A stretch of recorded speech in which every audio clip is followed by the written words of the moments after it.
Hold on. I don't hear. That's because I was muted. So you missed my very energetic good morning. Just how's everybody doing? I am no longer, my desk is now in seated mode because we're at that point of the challenge. No more You're also in a standing completely desk different location since yesterday. No, it's the same location. It's just we got the Pink Floyd back there, the sword, all that sort of stuff. Just it's 6 a.m, so I'm not standing up. But how is everybody doing in chat? I see that there's still quite a few people who are working on their shots. Some people who have submitted.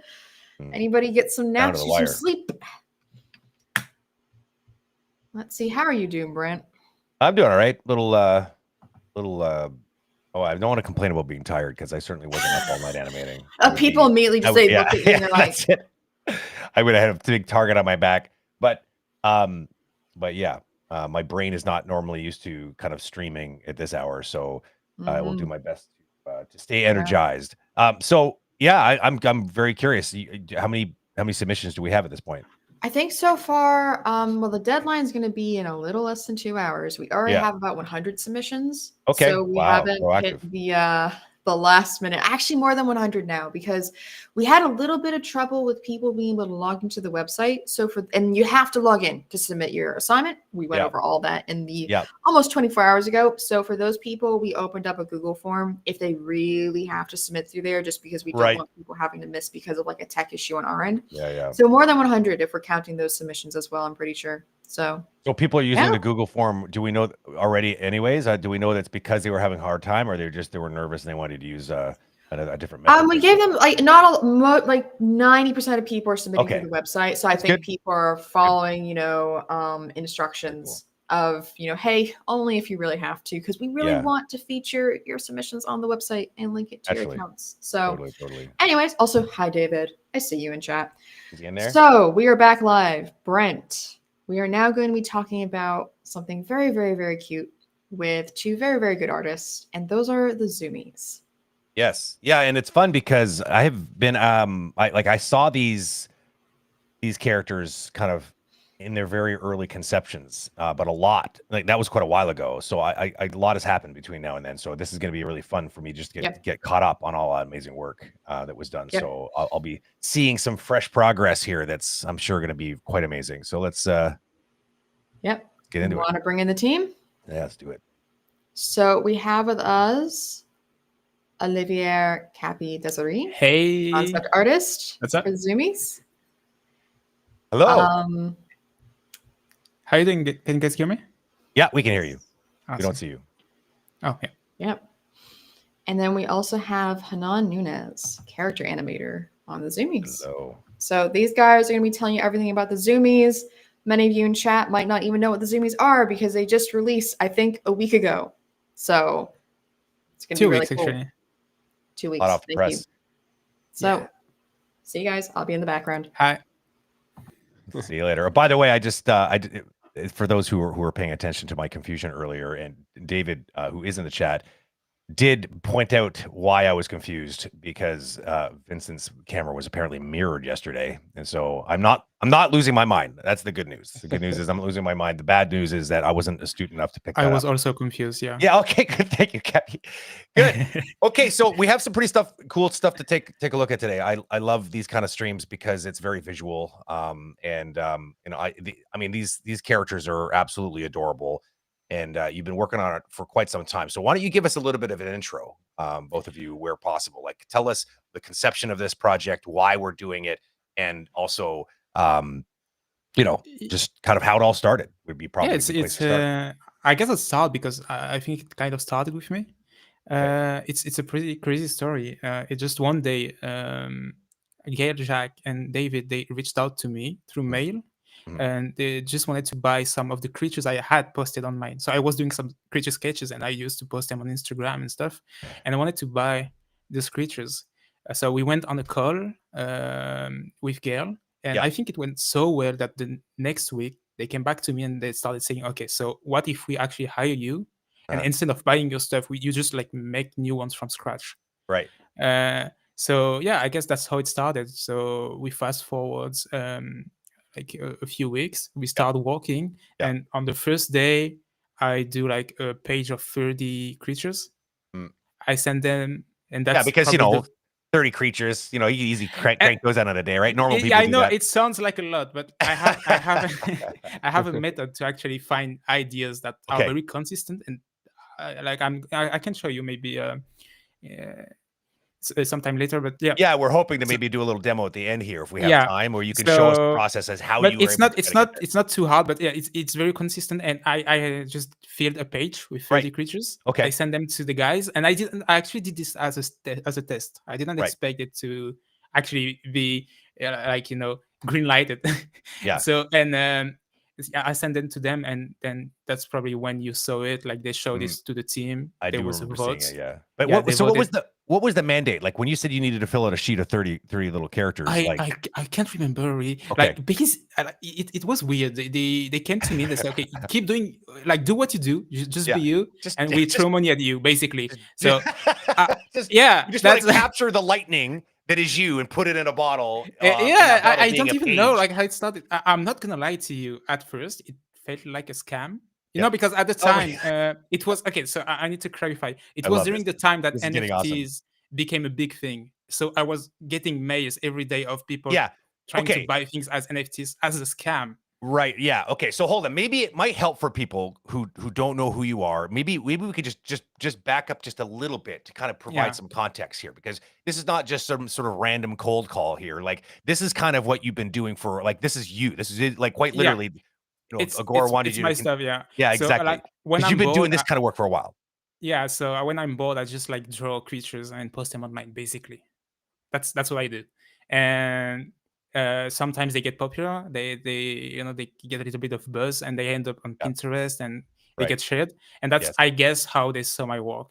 Right. And this is quite a while ago too, right? So like just to clarify why why your spidey sense might have been ringing and you're like, I didn't even know this was didn't feel like a real thing. This is Yeah. kind of like early in the days, like now we've all climatized this idea of people working from home, right? And being Yeah. people really remote and having people like connect from all across the globe to get people to do work. So like back then when you were tapped, that might not have been a totally standard thing yet. Now Yeah. no one would bat an eye because it's just like it's kind of everyday business. And not Right. only that, also when you think about it, like you have some trust issues when it comes to the industry, because like Sure. people come to you to do a job, Okay. like no one actually comes to you being super friendly and say, okay, we have money and like just let's have fun, and then Yeah. you can pay rent with that.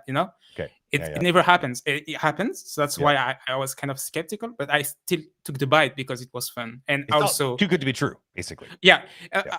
it's I think it's important to note that the meeting I had with Gail like made me really comfortable to work with them. Like Right. it was I'm really a feeling guy. I need a good feeling with the peers I work with. I don't know if So everybody it on the pushed me. stream knows who Gail is. You keep dropping the name Gail. Oh, Can you yeah, explain who really? Gail Okay. is? Yeah. Well, I know who he is, but I don't know if everybody else does. No, he's nobody. He's a janitor at Agora. No, actually, I don't even know what he does. I'm not gonna Well, lie. Yeah. I so don't Gail's one understand of what most of you guys do, by the way. Just so we're That's clear. amazing. That's awesome. So Gail's one of the founding members of Agora, and so Yeah. and I believe he does a lot of he focuses a lot on art specifically. And so that would make sense. He would be the one contacting you. Yeah, he's also an awesome dude. Yes. Yeah. absolutely. So that's how it Cool. started. That's the and- genesis. Okay, so can we see, and so I mean, and Hanan, I know you're obviously, maybe we can just talk briefly about like how you entered the process, and then maybe we can then start sharing some work so people can start seeing Yeah. and putting images to what we're all talking about here. All right. Yep. Or maybe it makes more sense to take a look at some of these images. That way people get in their head. So by the time we get to you, Hanan, you can sort of like say, Yeah, okay, I come much later. okay, Probably. let's do that So, then. yeah, Okay, because you were doing, was it well, we'll let you explain it because I don't want to steal your thunder. Okay, so maybe Vincent, if it's possible, it is now a good time to sort of show some of this stuff that we can sort of speak to it, and then we'll kind of perfect. I love it. Oh, okay. So we don't have the page of 30. So maybe this is a perfect time for Hanan to segue into basically your part of the puzzle here, maybe. All right. So yeah. Can we sorry, Hanan? Can we turn down the volume a little bit in the video shares? Just 'cause or just turn it off. That probably makes sense too. Okay, go ahead. All you.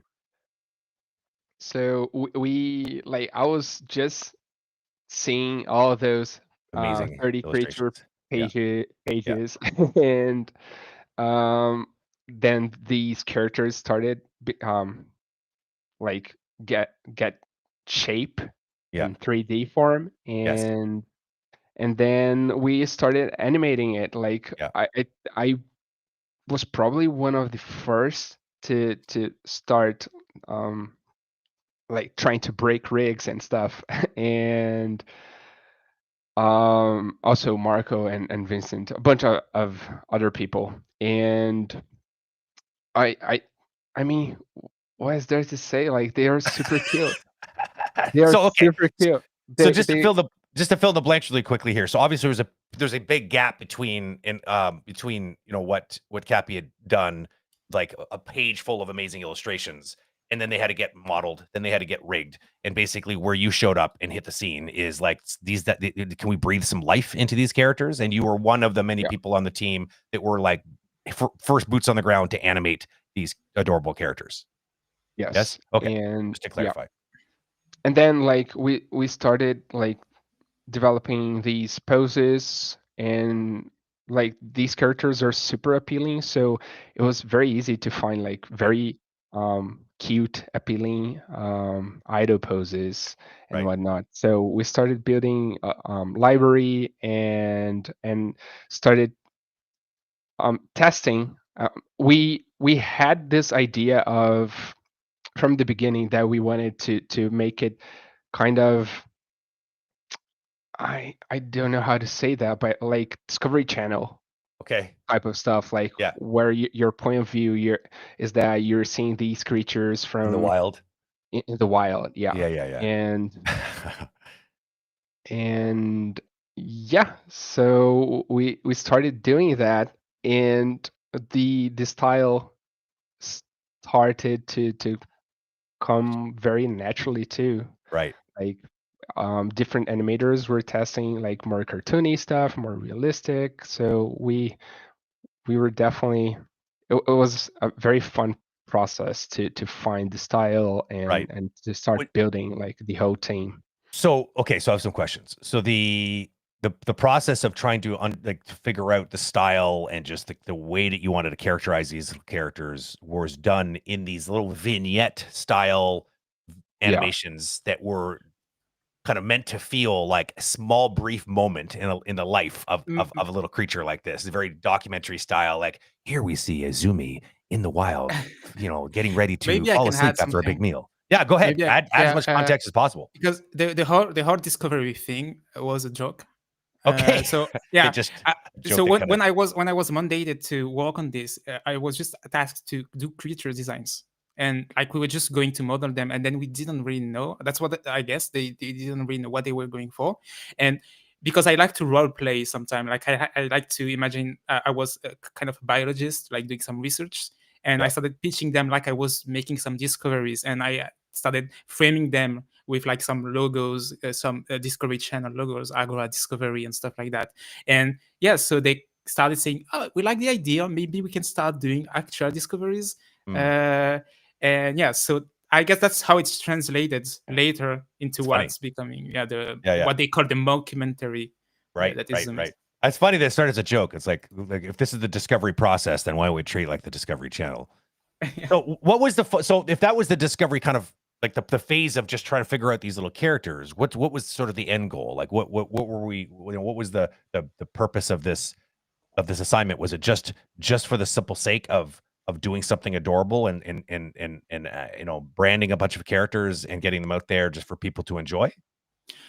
I guess. Yeah. Well, that seems like a good reason to me. I mean, I don't have much context on this. It's a question, I guess, for David. Probably. But from my end, what I thought at first, it was maybe like they wanted, like their own IP to give animators and like do something, but they didn't know what yet. It's just maybe to flesh out their animation style, maybe to teach also, maybe to break their like learn to rig and stuff. So I was just thinking it was an asset to be used as a training tool at first. That's how I pictured it. And it's with discussion, it slowly went up and became, an actual project, an actual IP. Right. That's my- Right. Yeah. Well, some of the stuff has been shared out, right? Like, I have seen it on online pop up here and there. Some of this amazing work, just during the development of it. Okay, so I think we're having some trouble with the screen share. So what I've been asked to ask you is if maybe you could share your screen, if you want to Awesome, share, yeah. if you want to share more work that's I can that's share, yeah. available. Yeah, and then maybe we can, possibly, if you're already sharing, we could also just segue eventually into a little demo, like we talked about. That'd be great. Let me know. Do you guys see my screen now? We do not yet. You have to make sure you share it. I won't see it in the background. Oh yeah, there it is. Oh, okay, yeah, awesome. So Perfect. that was the actual first sketch I did. Like the first ever sketch I did, like the first 10 minutes. Okay. And then I filled like the page with 30 of those kind of sketches. That's what were the 30 creatures. And that's what actually became also the first winner of the poll. And also the first character we released. So yeah, he's really like the first baby. Totally. And so yeah, I was asked to do this at first, and then later on, because like everything went so smooth, I think I was like one day without working on it because they were discussing like, okay, we have to step back. We didn't expect that much yet, and so I just took the time to for myself, like for my own sake, just put the kitten in situation. Okay. And that's when I started. I don't have here, but I started adding like the little Discovery Channel logos here and make it look like it's from a screen grab on TV. And that's how the role play started, basically. Yeah. So I was experimenting with the style a lot. Like, it's not what we have in the show. I mean, in the little videos now. Yeah, But it evolved. I was more seeing it as more cartoony, stylized style. So yeah, I was just at some point asked by David to do some what they call beat boards. It's kind of like a storyboard, but like I get just a bit from the moment. So yeah, I started doing some of them. Like same thing. They didn't ask me a specific thing. They just say, okay, do something with the creature, and then we'll see what it inspires us. Right. So I had a lot of creative freedom. Yeah. Just come up with moments, little situations. And this situation is sort of like, put this cute little cat into a situation that might be a little bit scary. And then you have this giant shadow off camera. And exactly. Exactly. Just come up with whatever random. It's funny because you make it sound easy, but like I think if you put a gun in my head and told me to easy when do you this. don't. Okay, it's easy when you don't have when you don't fear the retakes. Like sure. You know, like you tell you to slow down. Just go. You have an idea, you put it on paper, it's done. You go next, and that's how it went. You're just going through stuff, and I mean, obviously you're cherry picking some of the stuff that worked out, but like not everything worked out. I'm sure as you sort of did some of these explorations. When it came to the designs, was there like a method to coming up with like these? Because I mean, they all have this sort of cute, sort of cuddly, almost toy-like kind of shape and form. Was that a mandate? Like, was there some sort of sandbox? The first sketch they wanted to buy at first was like that. So I was thinking I should start from that. Yeah. Right. Also, it's part of the method I use to come up with designs. I always start with a simple shape, the most simple one. Basically, and this is sorry. Go ahead. If you were to break down a creature to the most simple state, it's like a ball, and it has eyes, it has like 4 limbs, and that's a creature, I do that, and then I add the elements on top.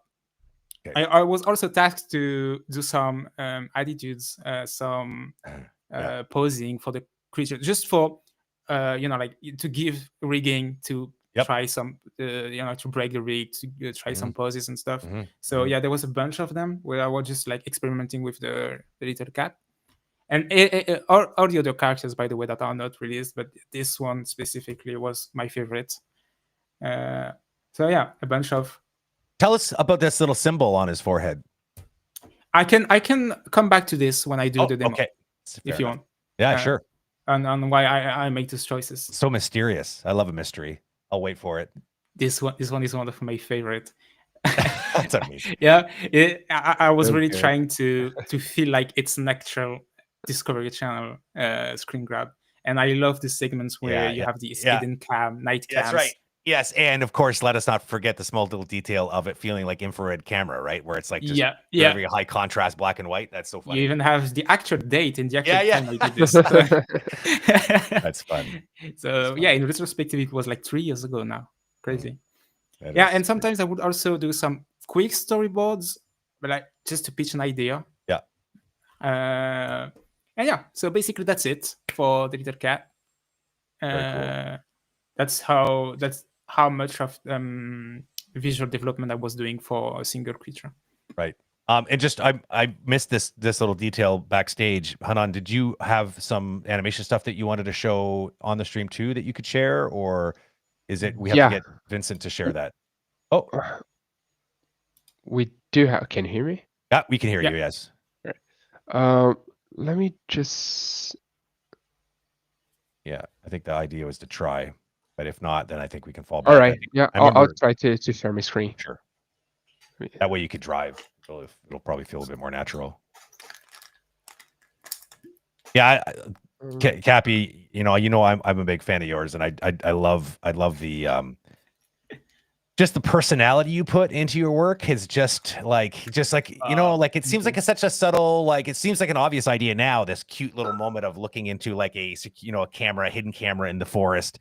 But like, I don't know, like it seems obvious until someone actually, it's also because I always wanted to fresh idea. to be a biologist or like an archaeologist or something like that. Like my parents haven't filled the hole I made in the yard because I was looking for fossils. Right. So yeah, I've been doing that for a long time. It's just I was doing this for me, and now I'm getting paid. So yeah. Right. Yeah.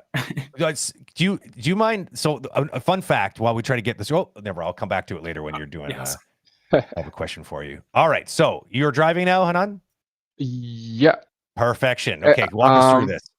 So let me hit play and see if it's choppy or not. Okay. So we can. It was really choppy earlier, so anything would be better than what we had earlier. Let's see. It's pretty good for me. Hopefully, chat. Are we good? Do you have some decent frame rates? Cool. Chat's ignoring me. So cute, man. So funny. Awesome. So, like the just the stills that Cappy was showing us, like all his art was all very, very, very inspiring. So I see that those were used, like if not like 1-to-1, those inspired lots of other animations. Right. So I can't wait to people to see it because Yeah. everything's so amazing. But here's one of the shots that I pitched the idea. So I got the green light. This is pretty early in the process as well, as you guys were still kind of coming up with like a pitch of what was going to be done. This was something that one of the first characters that were modeled and rigged, Yes. and then you kind of hit it, and you're sort of like, this is what we could do with this. Yeah. Okay. And yeah, so we had like first we had like this list with that probably came from a brainstorm meeting that I didn't participate on, but so we could pick ideas or at least get inspired by and then pitch our own. And I came up with this one. Just because I saw that one of the animators did this animation that looked like reminded me of like Calvin and Hobbes. Yeah. Yeah. So I wanted to do something playful like that. So the character finds something that's just mundane and starts playing with it. And it's funny. I watched something like this. Like the animation on the character is unbelievably great, but there's this sort of unspoken complex detail in here that it kind of breaks my brain a little bit. Is like the vine is so well animated as well. That's crazy. Was this stuff done like you animated this in what? In Maya. It was done in Maya. Okay. Yeah. And I love how playful he is. It's almost like a weird mix between a puppy and a cat. Yeah, right. Yeah. Yeah, I'm more of a dog person, so I guess that It works though. It works. It totally reference works. shows. Yeah. Um, but it's very like this project, like on the early days, it was very experimental, Yes. for me at least. So the way I approached a scene, like I was trying out stuff. Like let's push the rig, see what like works. Like let's see how far we can go with smear frames. Let's see if doubles. Like I started going for double frames. Let me see here, like multiple limbs there, and I'll trying out stuff, and like Yeah. There's a I lot of would stuff. add teeth to So to achieve like you'd a add what? Sorry. better to achieve a better expression here. The Yeah. character doesn't have teeth, not like that at least. So Okay. I added those there. Okay. So there's a bunch of cheats in here, a lot of like extra Yeah, little details that are not necessarily just coming from animating a traditional rig. yeah, So that's it. we got multiple limbs too, like in that little crazy part with where he scrambles his legs. Can you slow it down so we can get a better appreciation for that? Because I love watching. I Yeah. love looking at that stuff. Like Um, just if you scrub around those parts, maybe oh, zoom in all a right, little bit, all right. it might be a little easier to see. The faster ones, right? Yeah, yeah. Where you said where you're adding multiple limbs.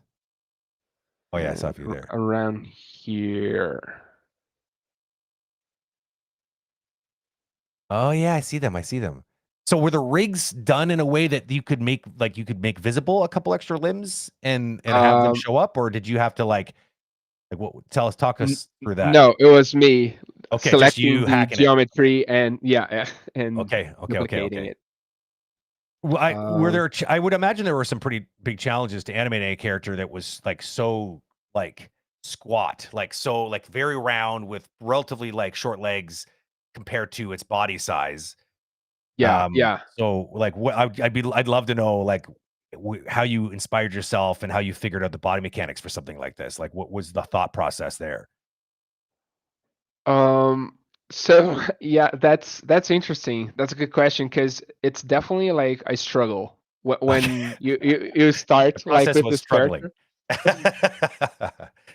Is we tend like on my workflow at least, I tend to simplify stuff, but Right, this character is super simple already, so right, i right. i generally try to work like the bouncing ball first, and then I start adding Okay. complexity. But what happens on second stage here? I already added You're the done. bouncing ball.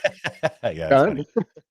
Well, uh I feel like you're doing a lot of really great limbs sort of stretching as well. Like I think like yes. to get good silhouettes on those big pouncy looking strides, you really needed to kind of push those limbs to get a decent silhouette. I can see that, but it works so Yeah. well. I mean, luckily the art direction of the character kind of screams it wants that, very squashy and stretchy. So you're getting Hmm. away with that without that feeling weird at all. It just feels so awesome. I love the way he Yeah. And ferociously tugs it's at that vine at the beginning. So awesome.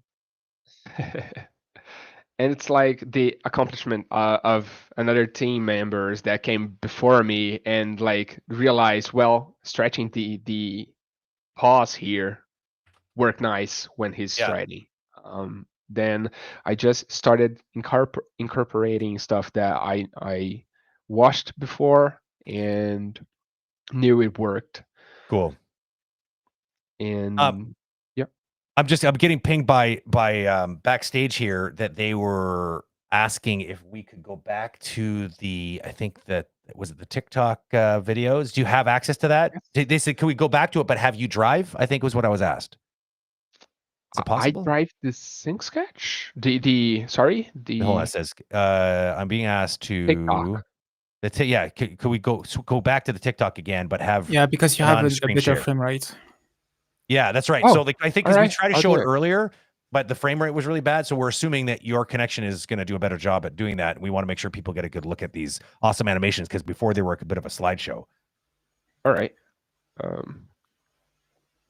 Let me see. Can we take what can I we take his screen share off really quickly while he finds it, please? backstage? Thank you. It makes it reduces my anxiety when I know I have what I want showing before we put it up in front of the entire world. So wanted to save you from that anxiety. Maybe I'm all alone on that. Oh no, dude. Same. Oh no, dude. You have no idea. Yeah, no, I have some idea. Sadly, it stresses me out. Oh, and disappeared. Hanan is now vanished into the night. I don't know what happened. So I think we're gonna probably have time for that little demo. I'd like to try to get through some of these. Maybe get a good look at some of those animations, and then I think it'd be great. And I try my best to be quick. Yeah, well, because we want to leave a teeny little bit of room, because it sounds like we might even have a guest star coming in at the end. I think that David might be able to pop in here and talk a little bit about the bigger picture, higher level, about what the Zoomies are about. So I'm sharing my screen. Okay, can you give me a word, like any random word? A random word. Let's take from chat. So chat, whoever's listening, give us a random word, and then you can pick your favorite random word. Does that sound fair? Okay, let's go. Okay, let's see it. Let's see some random words. Does it have to be like a verb or a noun or an adjective? Do you care? I mean, as long as it's a thing, I guess it's fine. It's just like to start, because like the page is blank. I need to start with something. Yeah, I get it. Okay, so we want a random noun, everybody. Potato. Okay, let's go for potato. Okay, so we have potato. So what I usually do is I try to break it down into some words that make me think of it, kind of like a lexical field, you know? Yep. So when I see potato, I'm thinking like fries, French fries. Yeah. And we'll come back to you, by the way. We just we didn't know how long you were going to be gone, so we just kind of ran with it. I'm thinking also about the toy. I don't remember Potato Head, Mr. Potato Head. Yeah, Mr. Potato Head. I'm just writing toy because that's what I thought at first. You're just free association right now. You're just like, what do I think about when I think of potato? Okay, cool, exactly. Cool. Yeah, and then I'm thinking about computer, because like this expression. Yeah, potato, I got a potato. Yeah, people like, complain when you're too long. I'm just trying to find connections, basically. Sure, free association, 100%. And then I do that again, but like individually. So French fries. You branch out. Yeah, so I would do like burger, for example. I love this. Yeah. Whatever comes to your mind when you think of French fries, you think of burger. A toy, I would think maybe, I have no idea, like a robot. Okay. And then a computer, I'm thinking electricity. Okay. You're just going with the first thing that pops in your brain. Yeah. Okay. And so that's basically my prompt. Okay. You're like the original AI. Yeah. That's the box. Yeah. And that's thinking outside of the box. Okay. So when I have this, usually what I do, I just try to break them down into visual, like visual icons. Yep. Like if I were to ask you to draw a heart, you would just do this, and not actually draw the organ. Wouldn't look as cool as that, but okay. Yeah, but so I'm just trying to find some cool ways, simple ways to showcase the concept. So like a burger to me is this. Maybe there's a salad, a robot that's gonna be this. And electricity. Oops. Yeah, the go-to icon. Yeah, and then I just start with my template. Like I told you, it's just like a ball, a sphere with some legs.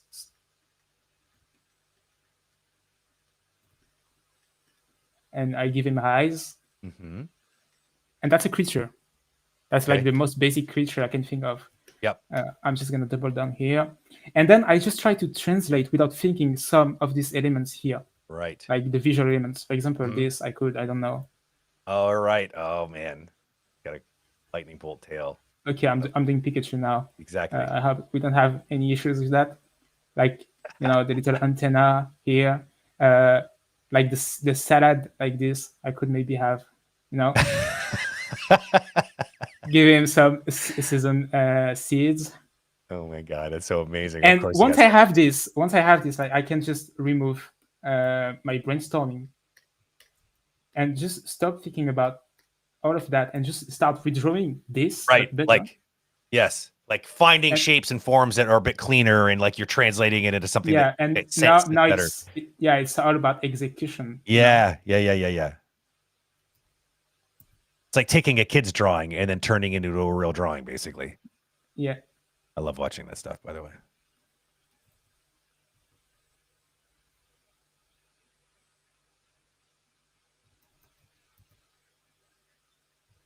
I could actually give him 2. And That little things. that sphere with like a stick was like that like it was an olive with like a toothpick, like we see sometimes on hamburgers. Is that what that was? No, What but was it this- could be like it was the robot antenna. Oh, the robot. Okay, I couldn't remember where it came But from. it could actually Doesn't matter, be, right? you know? At this point, Yeah. That's It's the whole just about idea. finding the connection. Yeah. yeah. So yeah. and I give him back his little tail here.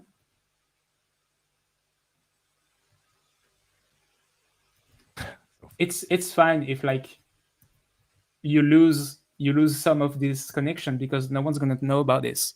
Yeah, that's it. It's like it just got you to some shapes, basically, Yeah, that and you now- can play with. Like it took me 5 minutes, and I Yep. just fill a page with 30 Unbelievable. of this.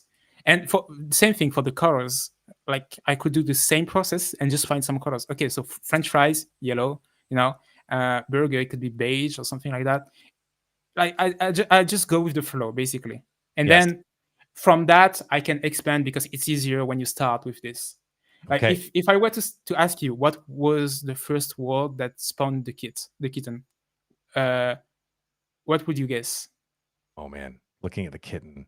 Well, I know that this is. I think you're going to tie it back to my question about the symbol on the forehead. So it might have been Yeah, one of the questions, right?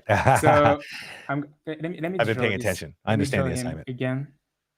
So he's like that.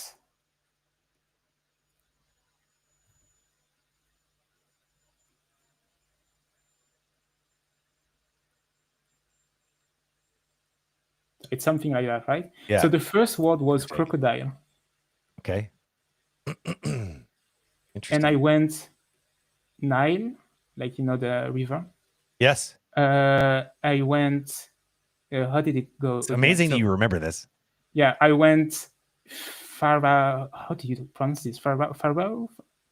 Like the Prince of Egypt. Oh yeah, Pharaoh. Yeah, yes. Yeah, and then from that I also got cat. Oh, you went even further. Ah, that's how you get Cat the cat. because like how you they were wash it obsessed cat. with cats. Yes. 100%. And so when you think about a pharaoh, usually they have a helmet with like shapes like this, Yep. and then on them you have the Yes. stripes. Yes. Yes. And- so the ears and- came from that. Interesting. Yeah, a cat is pretty easy. Like it's this. This is a fun forensic breakdown on how you got to that design. It's And the crazy. crocodile part, I don't think anyone noticed it, but like when you have a crocodile face, Yeah. what happens is like they have an eye here, and Yes. their mouth go past the eye here, Yes. and then you have like a little volume on the cheek, and that also translates in the baby cats here and Oh, there. man. And so yeah, that's how like it all Okay. started, and for all Okay. the creatures in the show. So, basically. so in other words, this is basically when I reacted with great astonishment to the idea of you in a day filling out a page of 30, Yeah. having watched you basically under 10 minutes put together. Well, it was actually more like 5 minutes, I think. Put together. Obviously you haven't colored it or anything like that yet. It was just a cute little sketch. Yeah. But I can imagine a world where 30 isn't actually that big of a crazy. Would you do a 30 in a day? Are there some that get thrown away because you just don't like them, or is that like, or do you force yourself to be like, no, we keep everything 30? When they get thrown away, they get thrown away in the process. Like let's say I don't like this idea, I would just like erase and try something new, Yes. And that's how like I just change it until I like it, and then I pitch it. I don't That's so actually cool. throw the whole idea because it's just a bird, a Yeah. bird with legs. So yeah, that's the idea.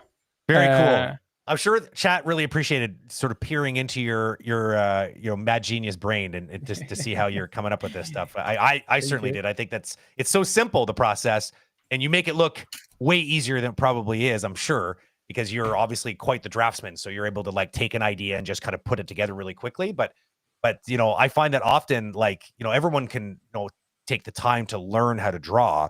The real tricky part is how to leverage the creativity that's like a process that allows you to get somewhere, to give you a purpose to those drawings. And I think also, that's really enlightening what you just showed us. I just want to add, if you guys want to try this method, you don't have to draw. Like you can do this while skirting, you can do this while totally, like even doing Legos, but you can build any idea with that. Full disclosure, this is patented, this process. So if you use this process, you have to put money in a jar, okay? Because it goes to Cappy. So just know you that. have to So you're pray allowed to also. use it. Yeah. And you have to what?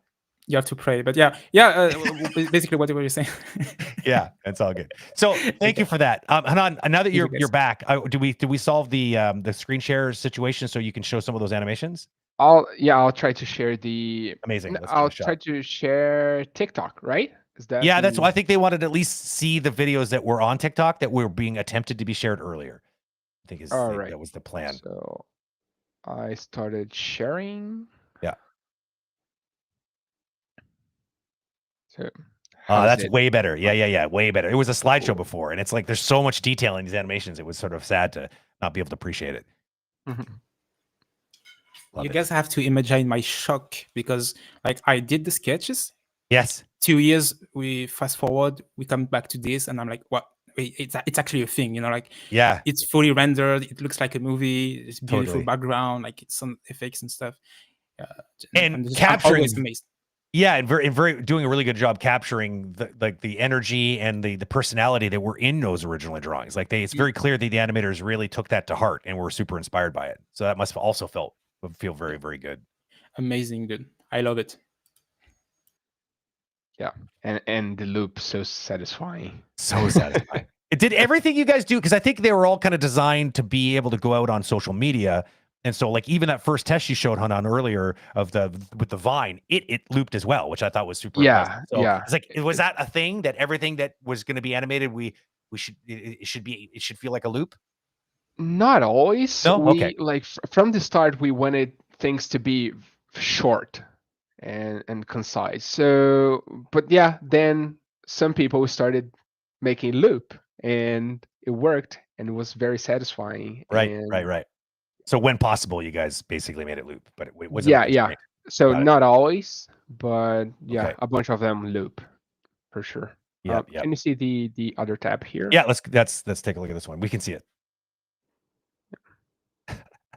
I'm looking for it's funny because you know what I'm doing right now? I'm like, because Cappy filled my head with all these design elements, I'm like looking for them, not just in the design of the character, but I'm looking at how the animator then took some of those ideas and tried to do something with it, like I could see that crocodile shape now. It's like, and you can also see he has the little squares on his paws, yes, how sometimes crocodiles, they have a grid in their scale, and some of the scales are darker. So yeah, also translated. Details. Love it. Was there a third video? I felt like there was a third video. It's an image. There it's a still image. isn't. Yeah, okay, it's a still image. Yeah. So this the cool. Okay, well, I mean, keep the TikTok up. We're gonna inject some surprise guest energy into this room right now. We're gonna have Agora's very own David Hubert come in and talk a little bit about high level goals, why this was even done, what kind of crazy mad scientist experiment this is, and the why behind the what. Hello, David. Hey guys. Hey guys. Hey David. Hey Cappy, Renan. All right, that was a pretty cool stream. I've been there for the entire time. It's crazy to think that what Cappy mentioned when Gael and I reached out to him, that was literally 4 years ago. I had that scam email, you mean? The scam email reaching out to... Yeah, exactly. So this classic email of we just cross our fingers and we hope that they don't think that we're a scam. Yeah, totally. And it was coming from... Agora was already providing services, and we were at a point that say, hey, I think it's the kind of entrepreneur midlife crisis at some point that like, hey, we were creators and we're just running a business. How about that would be fun to be creative again? So we started to have this idea of, hey, maybe creating our own things, creating our own IP. And then we started to just look at ArtStation for just inspiration and just fueling the conversation, which led to find a few artists that were like, oh my God, those artists are amazing and have a lot of great characters that probably are just going to collect dust in ArtStation. So it was this idea of, instead of just designing our own characters, because we definitely did that as well, why don't we just reach out and associate ourselves with some artists that already have characters that they might like to bring to life. And this is when we reached out to 2 or 3 artists, and Cappy was one of them. One thing led to another. We had this lineup of super cute creatures that he had designed. And then like, okay, we love all 30 of them, but it's not realistic to create and animate them all. So we ran a little survey on Agora.Community. Hey, who are your favorite? And I like 6 of them reached out, and our little baby cat here was like the number 1 on the list, and then there was a few. So then it's like, okay, we have some design. What do we do now? Well, maybe if we want to create an IP, there's maybe different variation of each breed. That's the baby version that is always like a ball, but there's probably also the adult and the teenager. So then work with Cappy to design the baby, teenage, and adult version of each one of them.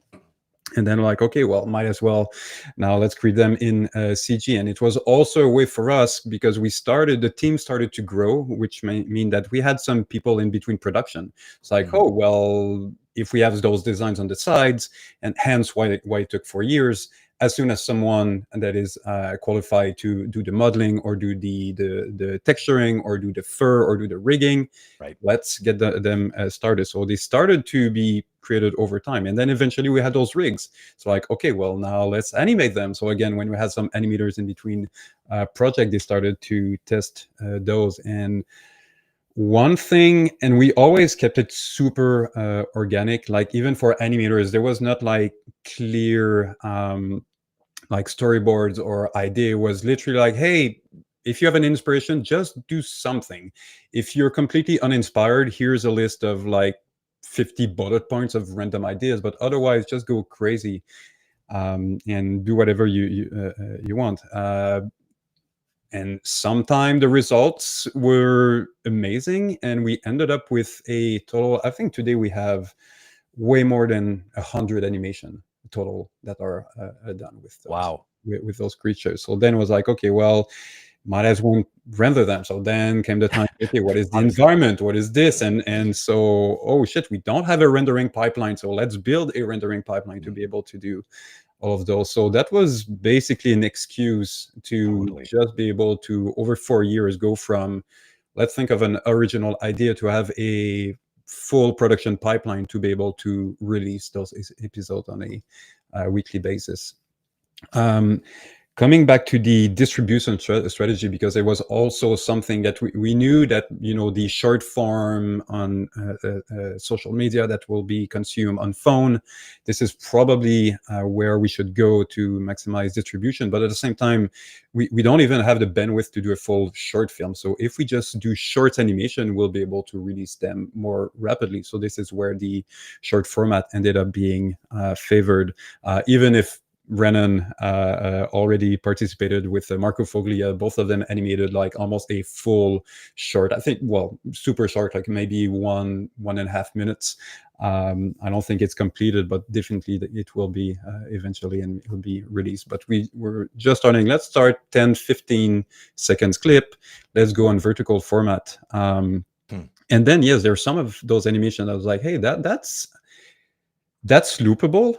And for some reason, we keep watching those loops internally, and we don't get tired of it. So then it was like, oh, what if we don't create some of those loops? And then, of course, like, and on top of that, the algorithm really likes when the viewers are looking at animation in loops. It kind of triggers the algorithm to say, hey, this is pretty cool, because on average, everyone watch it like 2 or 3 times instead of just. Yeah, it's right. It's because the algorithm it measures, did you watch the whole video?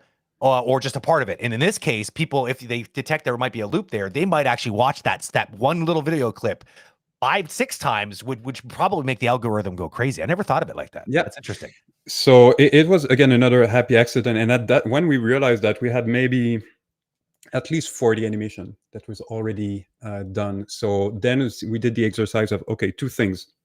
All of those animation were not necessarily meant to be loopable, and they were done on a horizontal format. So then it's like, okay, let's revisit all of them, and every animation that is possible to loop and to put on a vertical format, let's do it. And I would say the vast majority, like 90% of them, we made them loopable. And even those, there are some that we needed some cheats. Like the first one, it's a fixed camera, but the lore is that it's an explorer. It's probably Cappy in another world that is just visiting his own world, and with his phone he's capturing.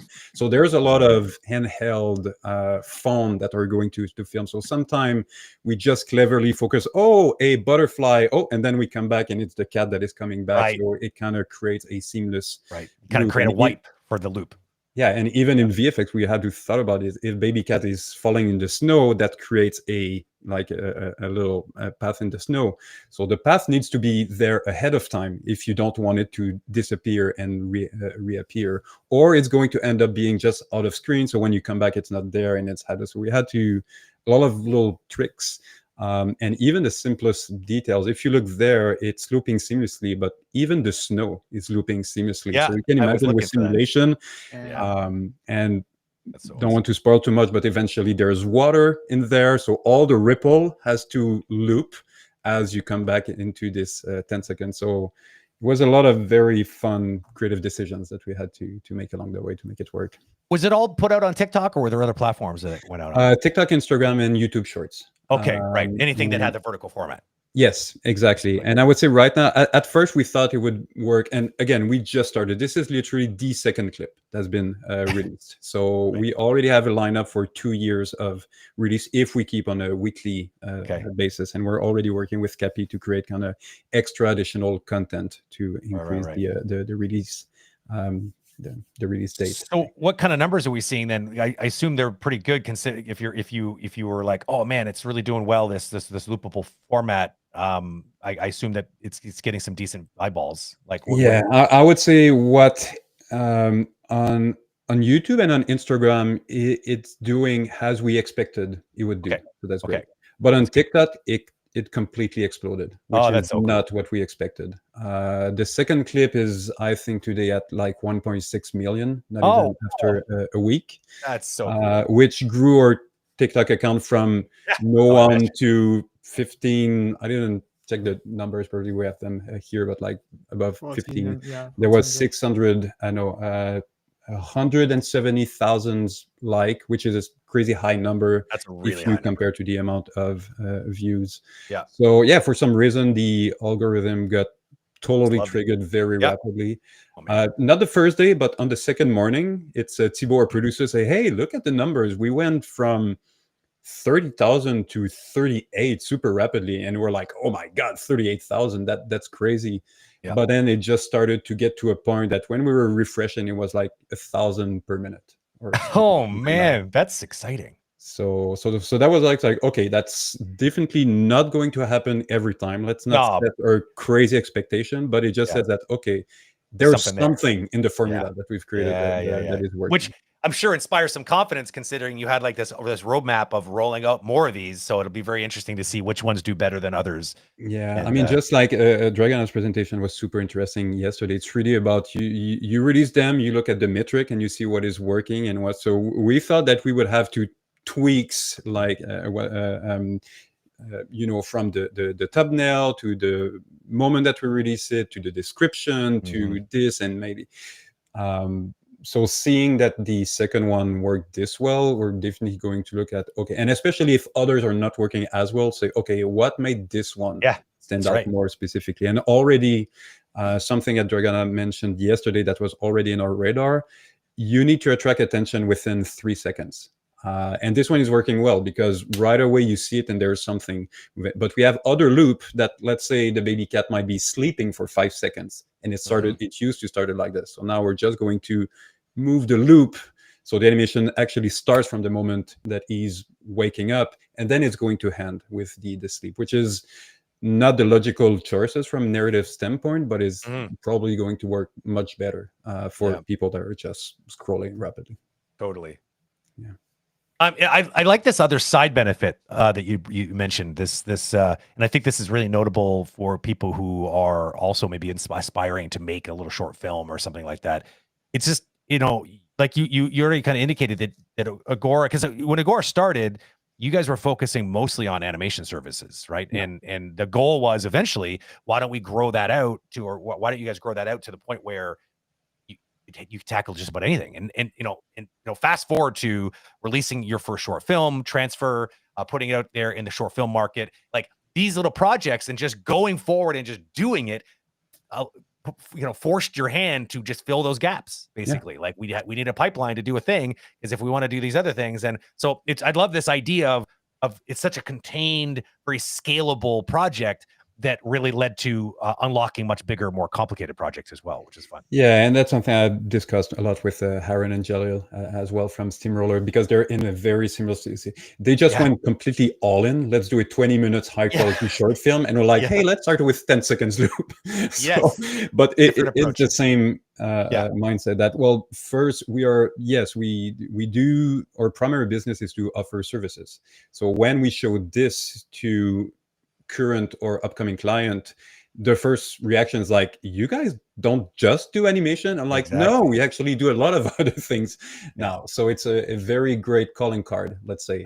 Both with Steamroller, I would totally understand any investor or distributor to say, okay, you guys please make my next animated feature, because clearly you have proven that you can do it. So there's this element, but the other element of, hey, maybe eventually we'll make the feature or the series and all that. It's very much the mindset of let's put this in the open. Let's see what the audience think about it. And if we consistently have millions of views, not only are we able to adjust along the way based on the feedback that we have, but also it can eventually maybe prove to investors that, hey, there's already interest. So we don't have to guess if this idea and those character in this world is going to work. It's already working on those different platforms. So maybe we might be interested, or we are less afraid to invest in this type of IP in the future. Right.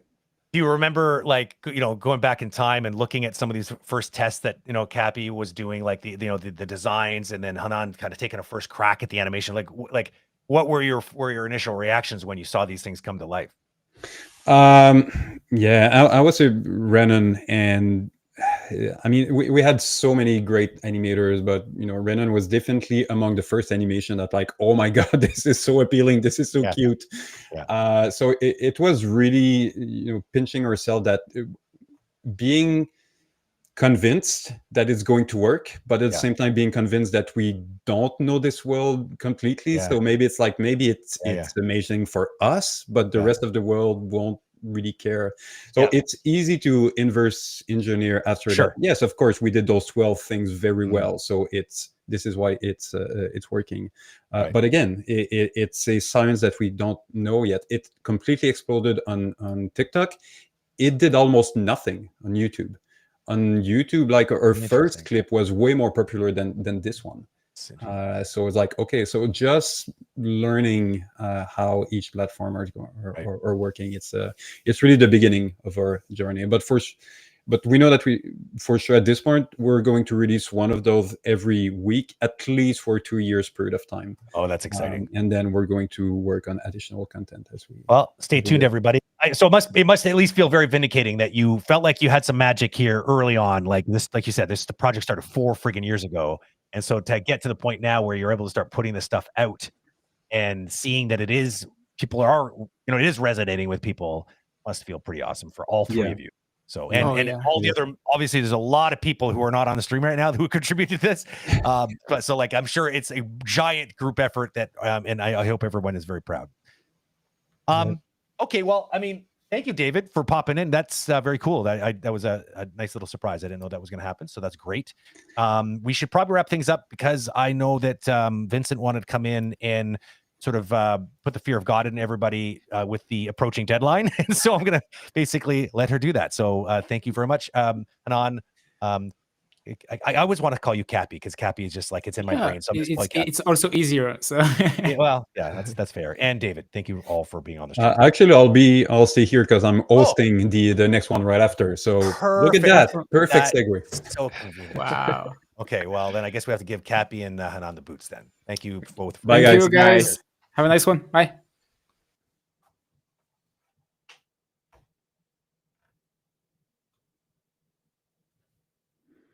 Brent, why are you so quiet all of a sudden? I don't know, because I didn't know if I was going to get smoke bombed or not, but it looks like the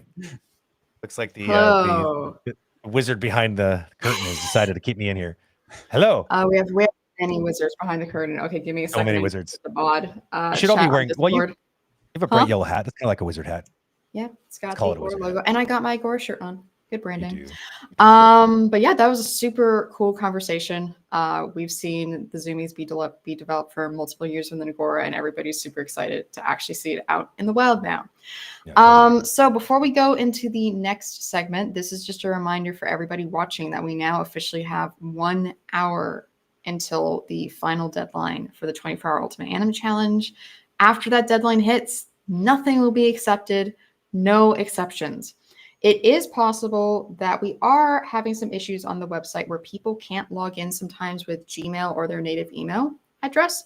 If that's the case, we send an email with instructions of some tech troubleshooting you can do, some other things you can do. But if that doesn't work, there is also a link to a Google form that you can submit your shot through instead. But please only do that if you really cannot submit on the website. By submitting on the website, you're helping out our team because we can more easily link the animation to your account, display it on the website, and make sure that we know that it was you who animated the shot. So just a heads up, you got an hour left. You all are doing fantastic. It's going to be great. And now we are going to be going into a segment about developing IP in the Web3 space. And it's going to be between David Hubert and Nick Cabana, who is backstage. And now we're going to bring him on stage. See everybody in an hour. Bye. Good luck. Bye, Brent.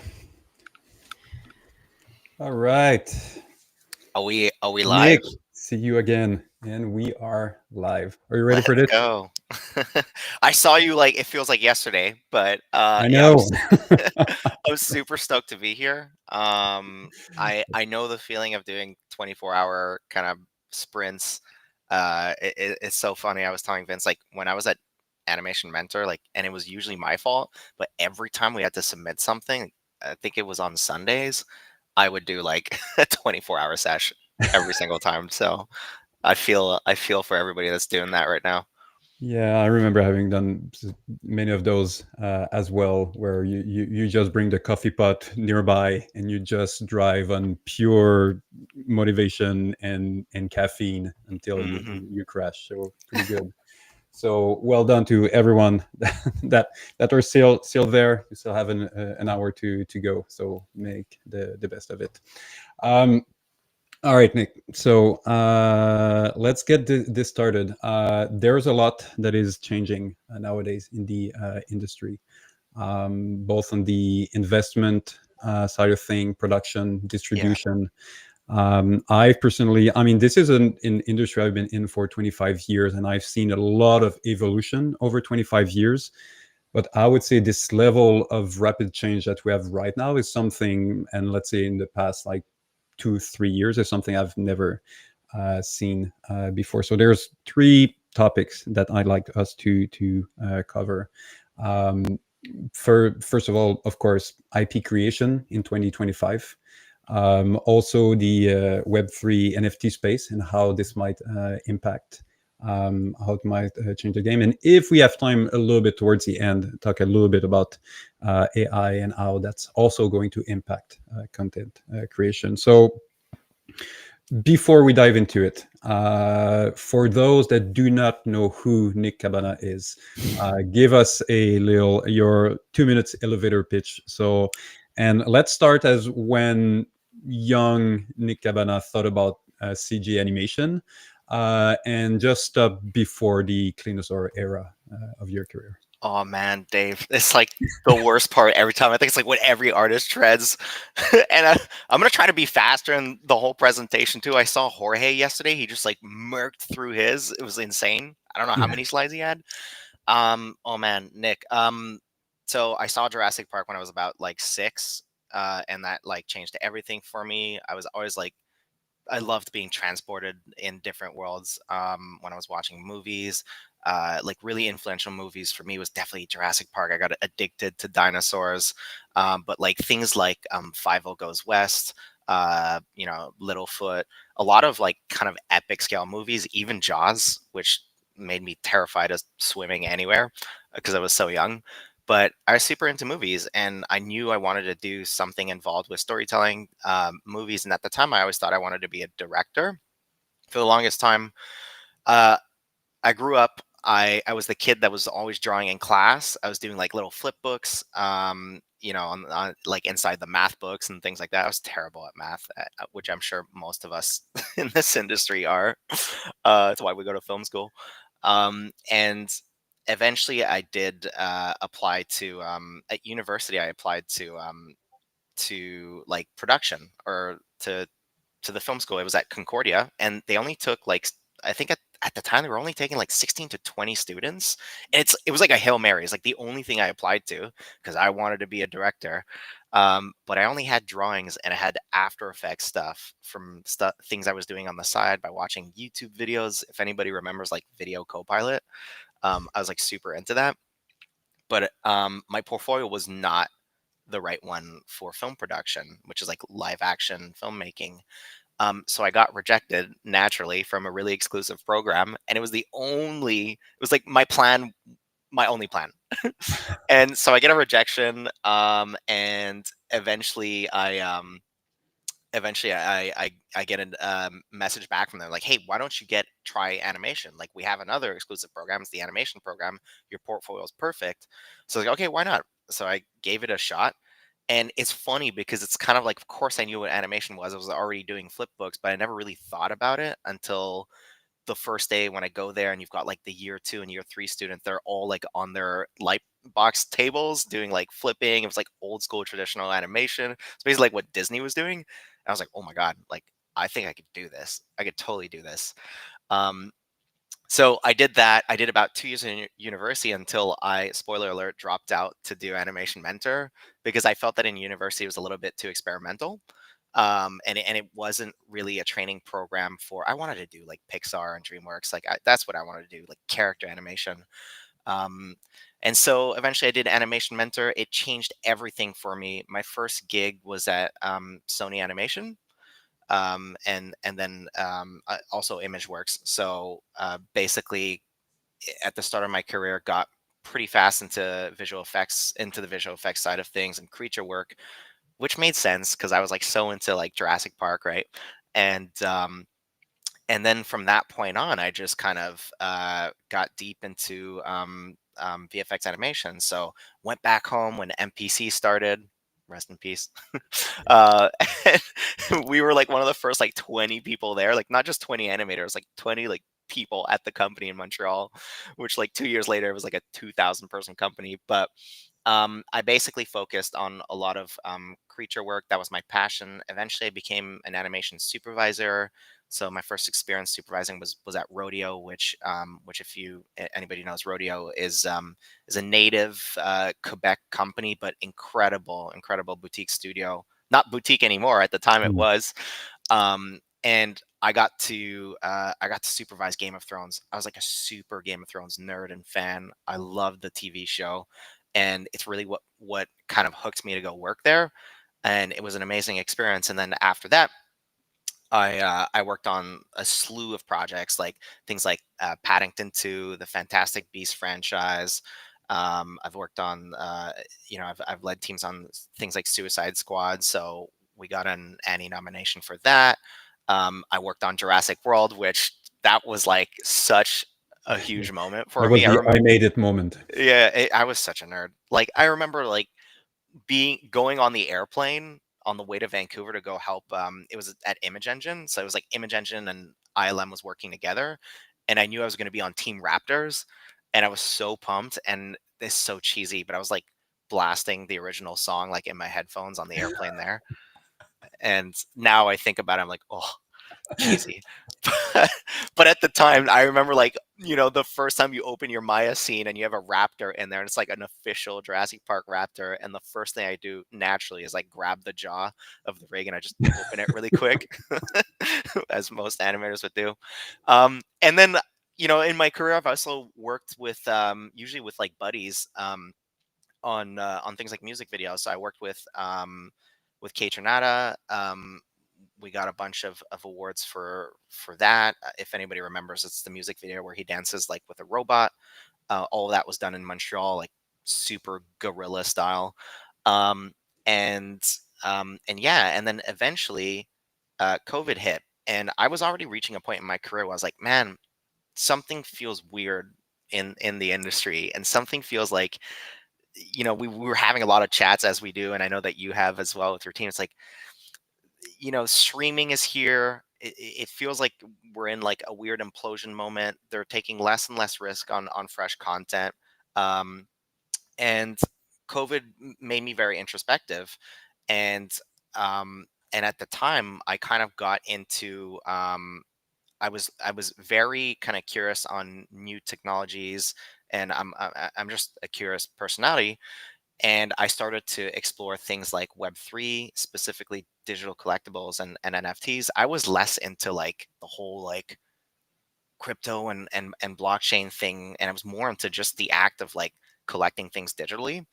And I deep dove, and flash forward, years later, Claynosaurus is very much a thing and a whole like full-fledged company, and we're heading towards making this as global a franchise as we can. Yeah. And it's been wild. So I guess I'm here to talk about that today. All right. So I tried to keep it short. I didn't. It was 10 instead of 2, but I see that you did a lot of effort to skip a lot of detail. So Yeah. well done. You mentioned a little bit about back to school, and it's crazy. There's so many things that change in our industry, because if I go 25 years in the past, which means we're talking about dinosaurs, for many in our audience right now, they might see what 25 years ago, when like dinosaurs were roaming the earth. It seemed like a super long time ago, but in the grand scheme of things, 25 years is almost nothing. But if you go back, let's say, to the year 2000, just creating CG was insanely complicated and expensive. I mean, just let's go with education. There was no online education. There was like the brick and mortar school. If you didn't happen to go to the Gobelin or CalArts or Sheridan or some of those good schools, let's say you were in Montreal, there was options in between decent and bad schools, and that was it. Forget about great mentoring. You could have some good mentoring, but it was if you were lucky to have a good supervisor at work. In terms of hardware, it used to be CG on Silicon Graphic. You couldn't even do CG at home.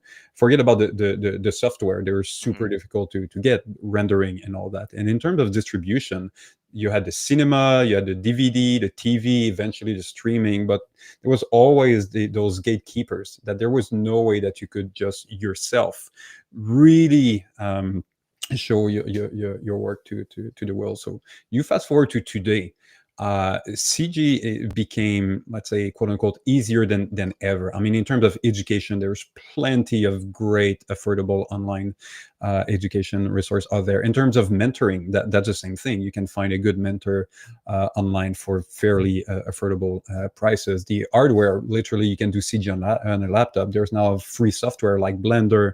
You can use Unreal, or there's affordable monthly or yearly subscription to other software. And in terms of distribution, you have YouTube, TikTok, LinkedIn, Instagram, Steam, if you're doing your own game. But again, we're in a point now that anyone, solo creator or a small team, can create new art and really show them at scale to the world. As we like to say, there are Zooies that we just started to release 2 weeks ago. It was a overnight success, 4 years in the making, but it just shows that, hey, if you just narrow down to what we've done with that specific animation, yes, there's been a lot of work behind, but if you just look at this, it's still just a 10-second animated loop with a cute character, and it can potentially reach millions of people. So I would say the challenge with that now is becoming like, how do you stand out in the crowd of all of the content that's going to be released? And this is where, to me, it leads to Claynosaur, because when I saw Claynosaur, I want to say 2 years ago, I might be off a little bit, but the first time I saw it, I was like, wow, that's different, that's fresh, that's new. And not just the content itself, but just how it was distributed and how it felt as a package, and how this piece of internet entertainment reached me wherever I was when I saw that, probably on the bus or whatever. So I know, Nick, that you have a little presentation. So I would say to anyone that are either familiar with Claynosaur or not, giving us a little bit of an overview of what Clinosaur is, which might help us to dive a bit deeper into it and say, hey, what made it the success that it is today? Yeah, let's do it. Thanks for the intro. So let me know if you can see my screen. Yep. Wicked. Yeah, so for anyone that doesn't know Klanos, if you don't, look up the name. The first thing you'll find is probably our Instagram or our TikTok. It's a creator first brand built by a bunch of artists in the industry. We started this thing basically like in, I would say, about 2021 is when we really started to think about building this thing. So it's been a little bit of a journey, but it's essentially a character driven IP or brand, and we leverage, of course, animation and content, but we also leverage emerging technologies to build what we hope to be a global franchise through community, which is a big word for us, through media and through gaming, through merchandise. We essentially meet the audiences where they're at, which is a big piece of what I guess Dave is talking about, what we'll talk about here. And essentially, we also use digital collectibles to create community and glue everything together. So all the experiences that we create, whether it's the content, whether it's events in person, whether it's the games that we're starting to build, everything we do is kind of tied to digital collectibles, and I'll get into that later. But it's a really important piece of our puzzle. And we use Web3 to do that, and NFTs, which I know for the animation industry is definitely maybe a little bit of an alien word or a weird word, but it's actually incredibly empowering for artists, and it's so funny because like Dave and I have so many conversations about this. If you guys don't know the context, both of our studios are like a stone's throw away from each other. So we do have a lot of talks about these, and we love the Agora team. But here's the story. So we were a bunch of artists in 2021 that slowly came together. I recruited a bunch of friends. I was working with people at Framestore, but we had people from all over the place, whether it was like ILM or Sony or Illumination, stuff like that. And all of us kind of had these like big dreams of building a brand for ourselves. We were always doing it, which I'm sure a lot of people here can relate. We were always doing it for the big guys or for other companies without much control, but above everything else, without much reward, for the artists. The thing about building brands for other companies, or even attempting to build a brand for yourself, is very rare that you hold a big piece of the pie for yourself. Or your own studio. Oftentimes the percentages and everything else is really, really small. And so that's what we wanted to do. We wanted to build a brand for ourselves. We were also really like crypto curious. We were also very curious about NFTs. So a lot of us that were like super nerdy about new technology, but also big collectors, because we're animators, we collect shit all the time. Our desks are full of just random stuff. I have so many Pop Funkos, and like I have like most of the, if you guys remember like Disney Infinity, like all the little like, the little like Darth Vaders and Lilo and Stitch, I have like those. So I'm a hoarder. And there's no reason not to do that digitally, right? And so we were asking ourselves like, man, that's new tech. This is interesting. Of course, we were reading the news of like, you could sell digital collectibles and all that stuff. So we kind of went into what we call the trenches. We deep dove. We started collecting digitals ourselves, and we started to understand that you're creating community or pockets of community around these digital collectibles, around these brands that are formed by selling these collectibles, and so that's what I'm going to get into in 2022, in 2021, basically, like our first 10,000 unit collectibles was released, and Claynosaurs was officially born. We were building this stuff for a really long time, about 7 months before we released our first collectibles. And I think the easiest way for you guys to understand this is it's a little bit like a Kickstarter campaign, or a social media campaign where you start your accounts, you start to build a community of people that are kind of curious or interested in this stuff. You show a lot of making of, you show the process of what you're building until you're ready to release your first product.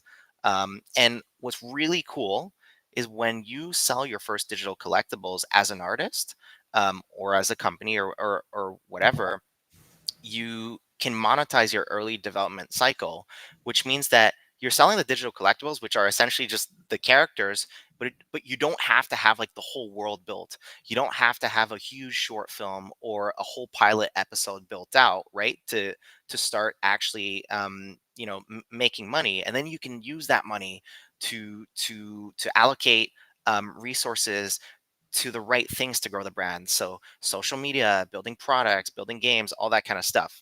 But back to the collectibles. Again, we were super nerdy. We deep dove like in the ecosystem on what was working, what wasn't. But we also looked at like stuff in the real world that was really powerful for collectors. A programmatic approach. So if anybody knows like Miffy, they do that really, really well. It's Miffy. But if you look at recently, like you can't avoid it. It's all over social media right now. But Labubu, or Pop Mart, or even Pop Vinyl, or Beanie Babies, there's very distinct collector strategies, and we wanted to create like a gamified collector's experience with our dinosaurs. So what we did is we released an initial 6 species that eventually became 9 species total for our Genesis collections.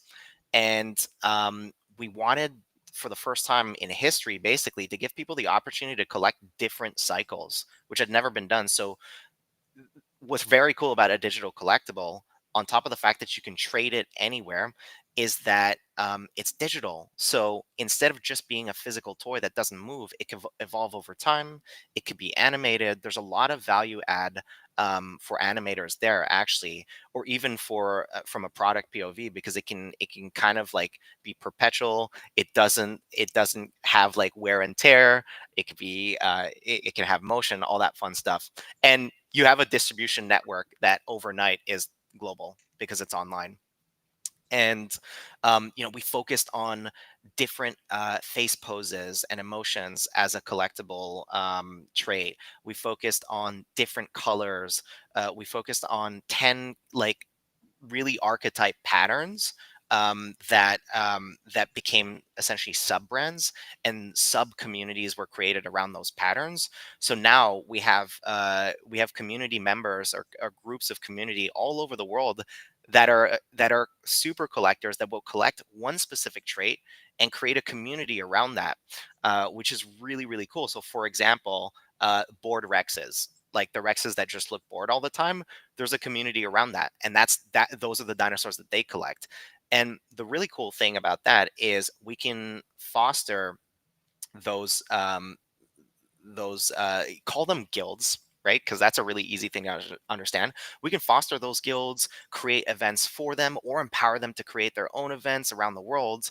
And all of that stuff creates a more airtight community. And what are we doing really? We're pre-packaging our brand with with an early fan base that is active, that is incentivized to evangelize the brand, that is having fun with it and creating memories around it. And of course, as a brand, you're able to monetize the collectibles a little bit so that you can continue to build. And there's this assumption that as you build the brand, the collectibles will see more and more value over time, just because the brand grows provenance. So there's an incentive loop there as well for those early fans, on top of all the crazy things that Web3 can offer. Yeah. So I'm going to pause there. Nick, Yeah, go for it. yeah, if you come back to the previous slide, because I think that's a perfect timing to address the elephant in the room. And I know that you had the question often, but for many, NFTs are just a way too expensive JPEG or Yeah. MP4 or a video file. Most understand that the collectible aspect, if you have something that is physical, but when it comes to digital, why not screen capture the image, or why not just screen capture the video? And look, I also have it and I paid nothing for it. Yeah. Don't go too deep in the rabbit hole of all of the technology that is involved. But for anyone that would ask himself, what is the point? Why should I invest, let's say, $100 to have this video compared to just screen grabbing it and having on my laptop? What's the difference here? That's such a good question. On a psychological level and just social level, if you track the history of collectibles, very easy to explain. I won't get too much into the tech other than mention that you actually own the piece. It is not just the piece of art, but that NFT, which is just a tech layer, it's like a contract, is also a digital passport. It's like a super account and an access into everything we do. And the only way to access certain things and certain reward loops that we have is to have that piece. So that's just like the technology dumbed down as best as I can. Do not underestimate the power of ownership. For example, someone that walks around with I don't know, like a Prada purse or something, right? Um, for sure, you can have black market cheap ones that cost like $5, right? That are fakes. But to certain people, having the real one actually matters. It's what it makes them feel. It's the fact that they are collectors and they actually want the real one. It's a conversation piece. It's all sorts of things. But the example of I can save the JPEG, of course you can. That's fine. I think that the best example I can give is, let's say like you flash forward 2 years into the future. And by the way, hotels already have NFTs like in their lobbies. Um, and you have like a painting from an artist that you love, right? And maybe it costs like $500. Not a crazy amount, and it's the price of what like a real print would have cost. Um, and you have that in your living room, and you have the file, and you can trade it however you want. You can you can send it to friends, whatever, but you have the actual contract that says that is the real piece. It's a layer of authentication, which by the way even museums don't have. In a museum environment, you have to say, yes, trust me, it's the Mona Lisa, because some professional says it is. There's no pure authentication layer.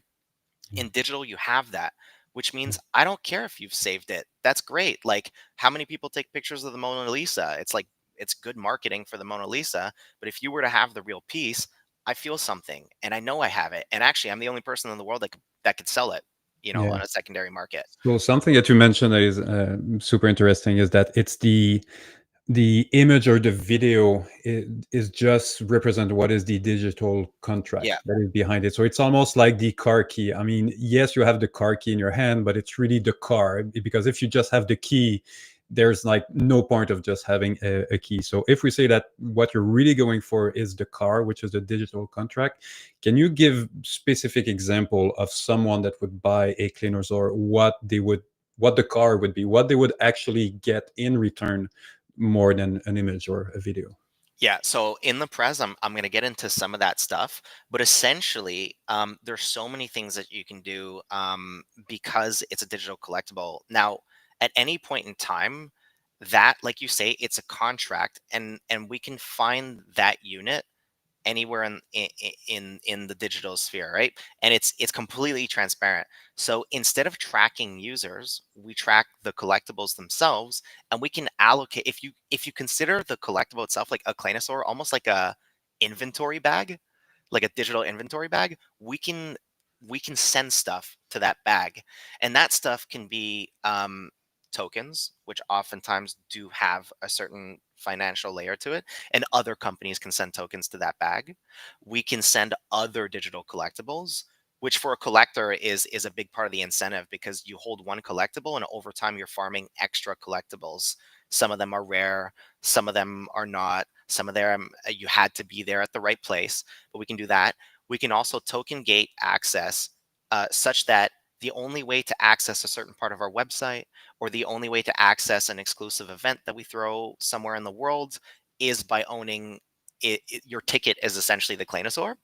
And there's so many other things that we can do. If you log into our eShop, and you have a Claynosaur in your digital like inventory bag, then you get specific discounts. Sometimes you might be able to get a free exclusive merch piece. And right now I'm keeping it very surface level, but there's a slew of crazy things that you can do, because not only are you collecting the collectible, but because it's digital and it's decentralized and it's trackable anywhere in the world, it could receive an allocation of a multitude of rewards, and it could be used as a login. Yeah, awesome. All right, moving on. Thanks for addressing this. That's a little tangent. So I want to get into like Web3 as best as I can, and I know this sounds kind of like some of you guys might have heard it. Some of you guys in the animation space might be like, NFTs. Like I've read the news. NFTs is incredibly empowering to artists, because you can, for the first time in history, digitally, you can actually sell your pieces online without needing to go through a gallery system. You can own everything, and you can keep royalties. But Web3 is just kind of a word for the next evolution of the internet. And to put it in perspective, Web 1, that was like the 1990s to 2000 roughly. That's the early internet. And for anyone that was around at that time, if you're old enough, at that time you can only view content. You could read stuff, you could search maybe Yahoo, and that's like literally all you could do. Like it was basically a glorified Wikipedia. That was the internet. And keep in mind that it was considered a gimmick at the time. Like nobody thought the internet, there was thought leaders that were saying the internet is not going to last, right? It's a It was glorified called the information highway. This is yeah, how it's we called it. exactly. And then Web 2 came along, and Web 2 was, now you have new tools. Now you're not just reading, you can write.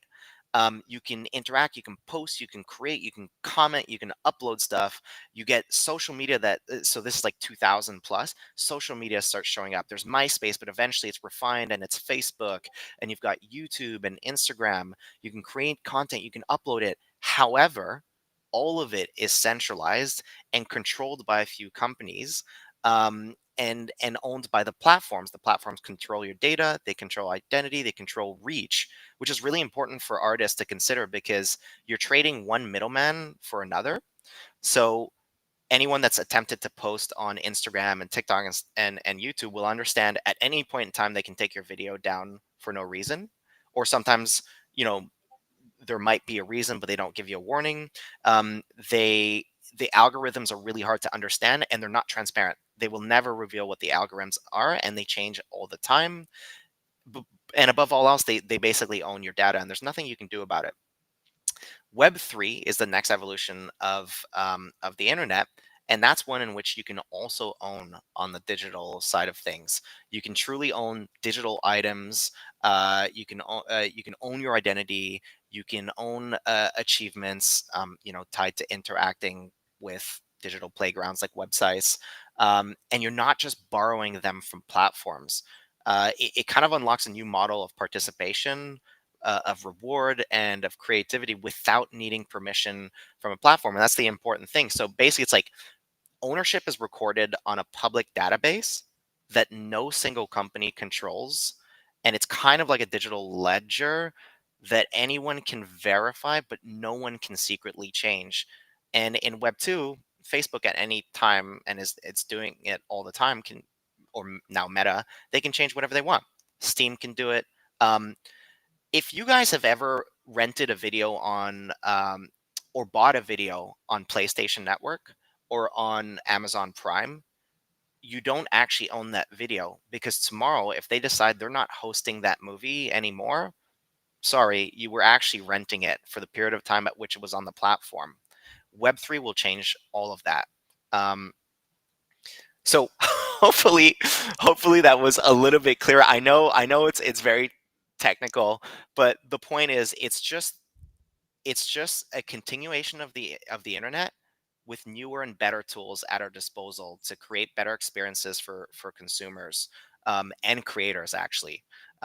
You like David was using the analogy of car keys. You own your car keys, and for creators like ourselves, it's extremely empowering. So our objective with Klanos was always like to pioneer new ways to empower creators like ourselves, and in the future other creators and audiences at the same time. And that was always our drive as a creator-led company.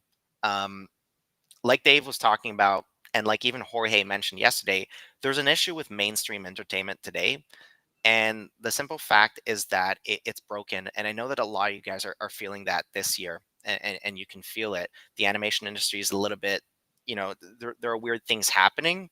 Some of that may get fixed over time.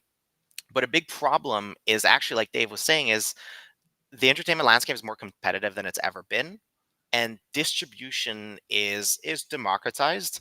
You can upload things to YouTube. I think there's like 30 million hours of videos uploaded to YouTube every week, which is insane. Box office is on a downtrend. That's not just because of COVID. COVID made it happen faster, but the extinction of box office was always going to happen with the streaming bubble, because streamers, it's direct to your home, and all they do is they make more and more content, and in an attempt for you to retain, like, to keep paying for your account, right? But there's not much of a box office event, and that's going to keep going on the downtrend.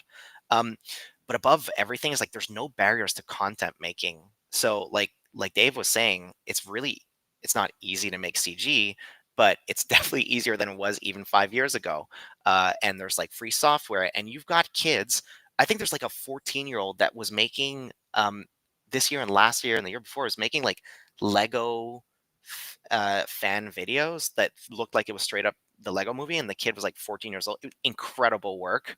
Um, and you can do that straight from your home. And even 12 years ago, that was really tough to do. So the barriers to entry are really small. And then you've got cell phones and all that kind of stuff. And so when 9-year-old kids can be in their basements and they can upload a video on a Friday night that will outperform Netflix's like Friday release movie, there's a little bit of a problem. And this is something we were thinking about when we built Klanos.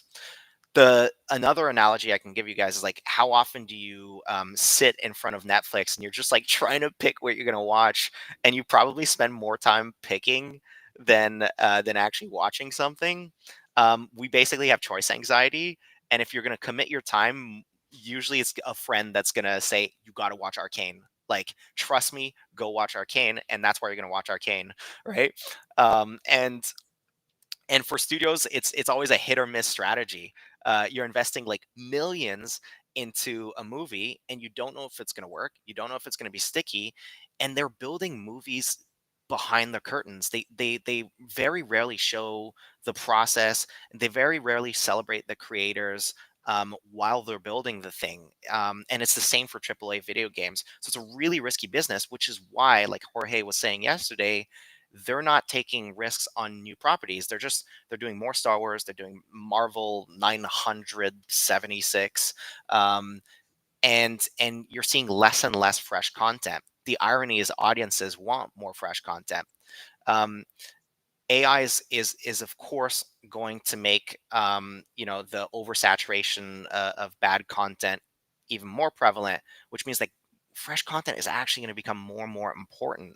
Um, so what we wanted to do with Klanos is kind of do a new approach on how you can go to market and how you can build an IP for yourself, leveraging new technologies, but also leveraging just a new tactic, which is community driven, which I see a lot of creators are now starting to do. Kudos to the Steamroller guys right now. It's incredible what they're doing. Agora as well is doing that with a lot of their social media content, which is amazing to see. You're seeing so many creators start to go into different distribution channels. So what's the first thing we did? Well, after we released our first collectibles, we made our first and we like to be very transparent with the numbers. We made our first $1.3 million. And you got to imagine that for a group of artists, it was a very, very big deal. And the choice we had was to allocate that money to actually building our brand. Of course, we continued to make royalties over time, and we made another over 3 years, $6 million of royalties. And all of that money was injected into building our studio and doing the moves that we felt was going to grow a brand for ourselves. It's extremely empowering for artists. It's not easy, but you can imagine that what we're empowered to do is, instead of doing work for other people, and instead of taking on vendor type work, like, okay, we're going to take a chunk of a VFX movie just to make money so that we can then put that money into building our brand. We don't do any of that. We basically, we just work on Claynosaurs. And the first thing we did was social media content. That was really important. You got to meet the audiences where they're at. And we had a social media first approach because, like Dave was saying, it's way easier to take a risk on 10-second clips. Nobody has attention spans, and you got to earn the right to do long form content and hook people. So many young people today they're basically doom scrolling all the time, and they don't have a lot of attention spans. Of course, some of them will take will take some time to watch, like maybe a 30-minute episode, but for the most part, you got to get them familiar with your brand. And that was what we wanted to do. The great thing is, if you're doing social media for animation, you can also treat it as a test kitchen. We're kind of figuring out what works, what doesn't, what are some things about the Claynosaurs that are sticky, what are some things that people really like, and then when we kind of analyze our clips and we figure out what works, we lean heavy into it. And all of that stuff is essentially a test kitchen for us to refine the brand and to kind of inject things that are interesting and get a bigger fan base until we're ready for longer form content. We keep everything organic and we avoid clickbait type content. Sometimes we do, we'll do like dances. We rarely do trends, but we'll do dance trends. The reason we do dance trends is because it's basically like a cameo and it's evergreen content. Like a dance you can reuse for all sorts of things. So we do a lot of that stuff, but really we want to tell stories. And your job, even if you're doing fast-paced content on social media, your goal is always to get people to fall in love with the characters. Your goal is not to get as many views as possible as fast as you can. It's to find your tribe. Um, and it's gone pretty well in the last 2 years. So our accounts have gone ballistic. We've won awards next to Spider-Verse, next to Ninja Turtles, next to Riot Games and Valorant and all of those guys. And recently we just won a Webby Award, which is huge. And last year we won some Collision Awards, which was amazing. And it's been a crazy journey for the artists and for ourselves. Entertainment's non-linear, and sorry guys, I'm going fast because I see the time's running out. Entertainment's not linear.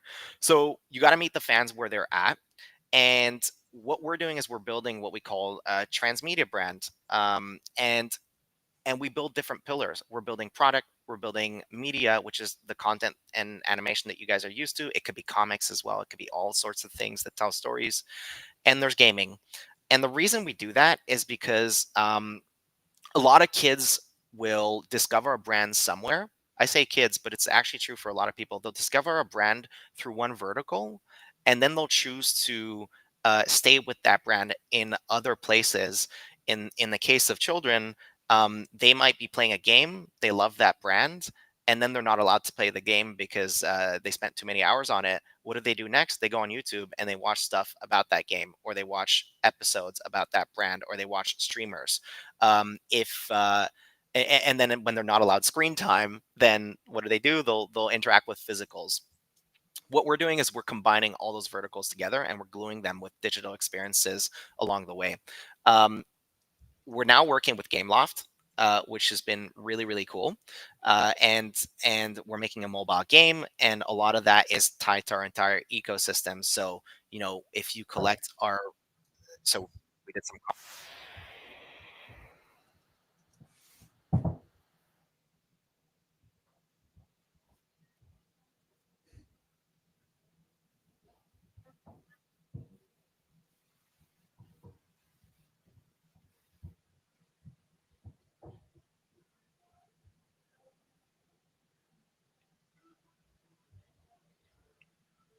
So what's really cool is actually all of those dinos in that scene is they're some of our collectors and some of our community members online.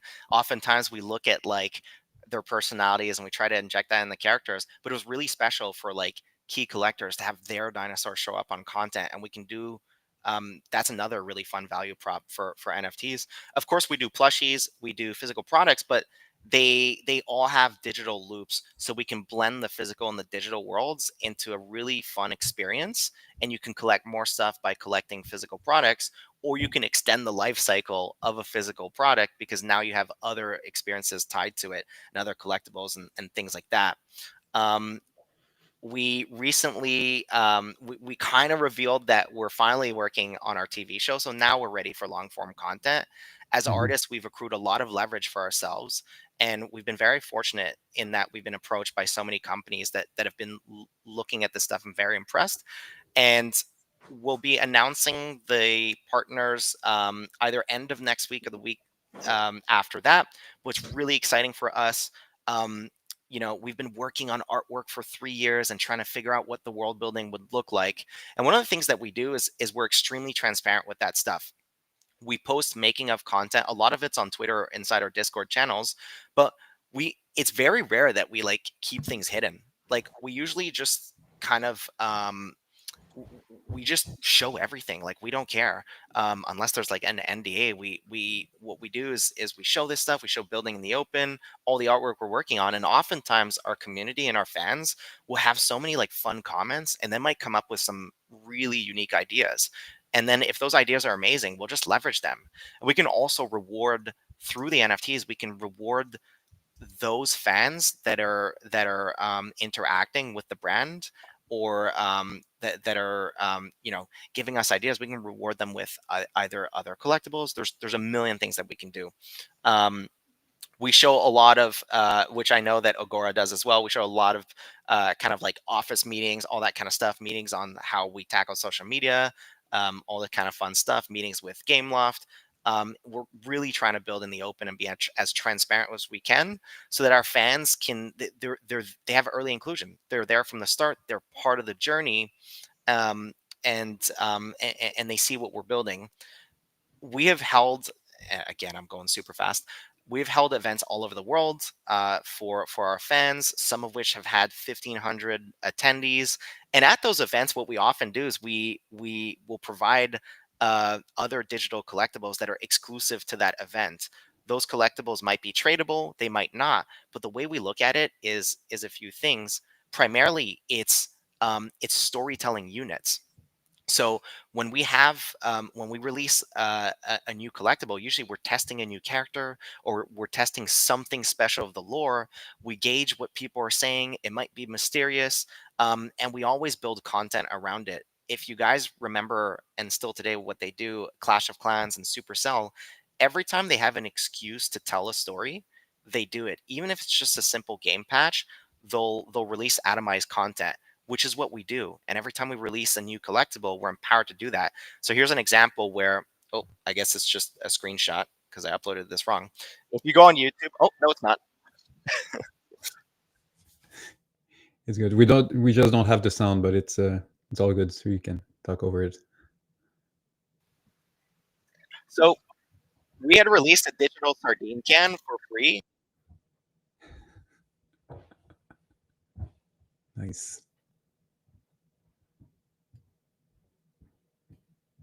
Sorry, we had released a sardine can and we released a lot of funny food groups, but it was an exclusive collectible for very specific attendees of an event we had in Lisbon. And that eventually that sardine can became it attracted the dactyls, and so we created content around that. And sorry, I see there's 15 minutes or maybe less now to submit, so I know it's scary.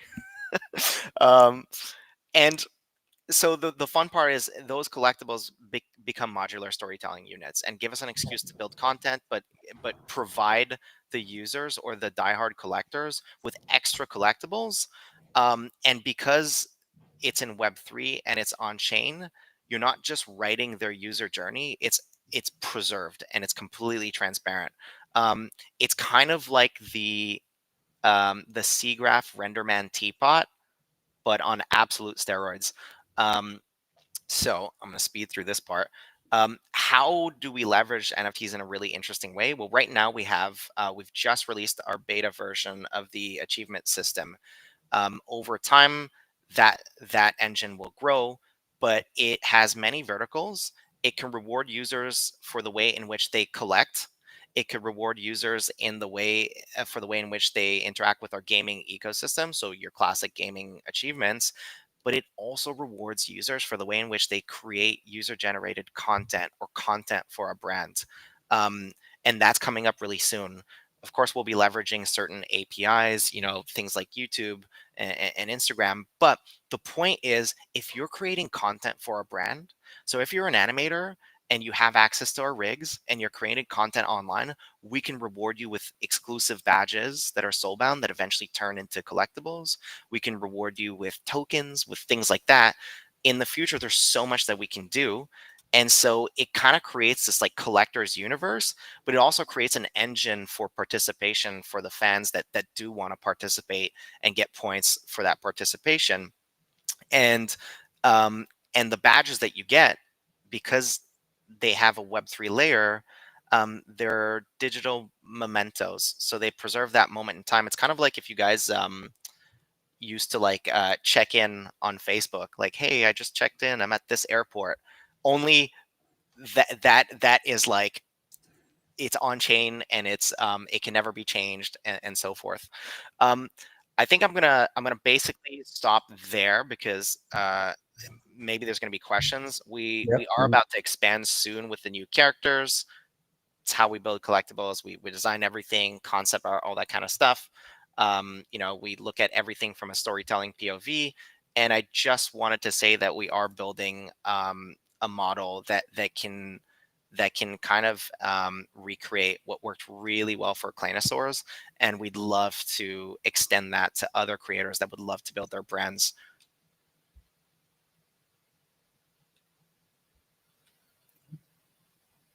Nick, are you still there? Yeah. Okay. Do you hear me?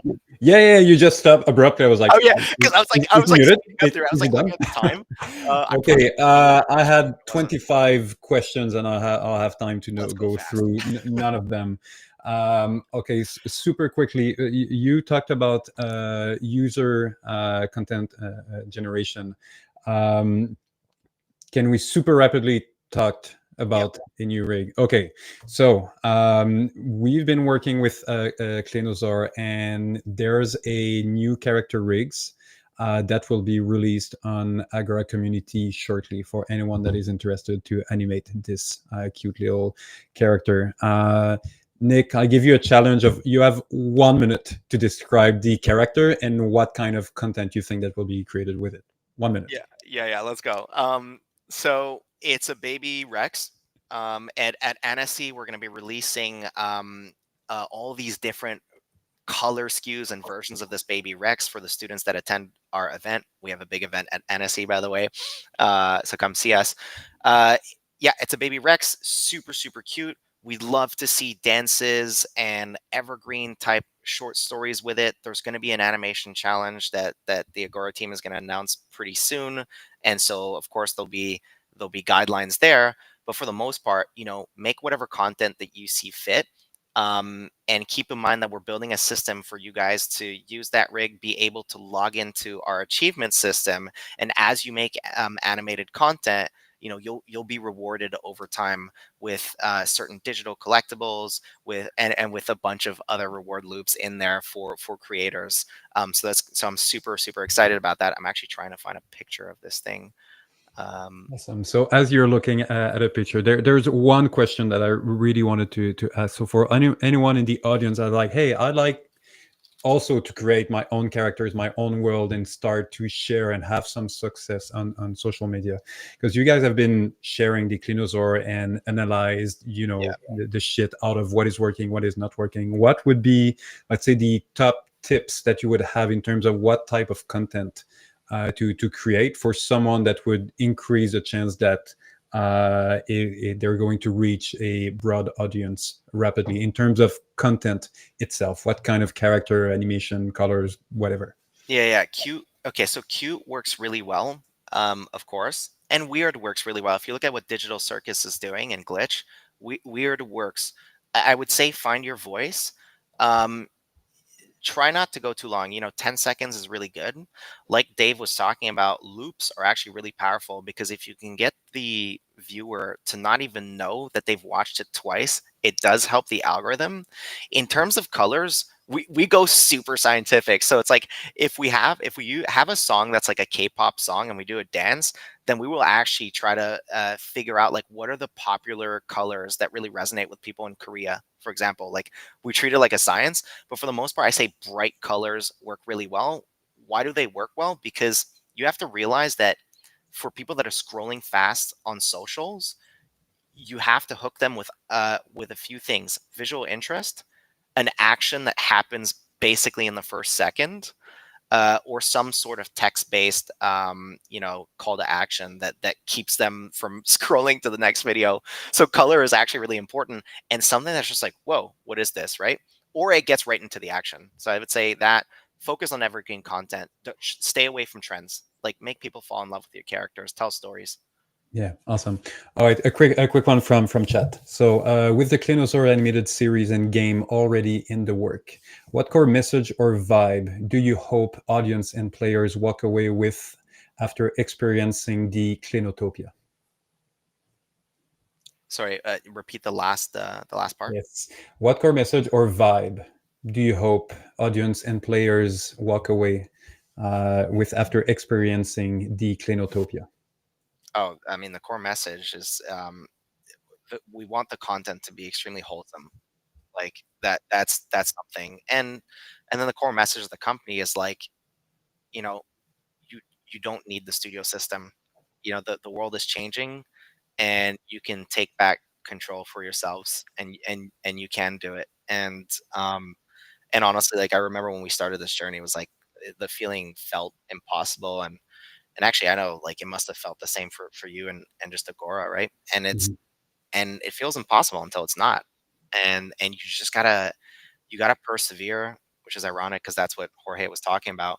You just gotta be very consistent, and it's not gonna work out right away, but then at some point it will. So Yeah. that would be the message is you can totally do it. Yeah, and again about the IP itself,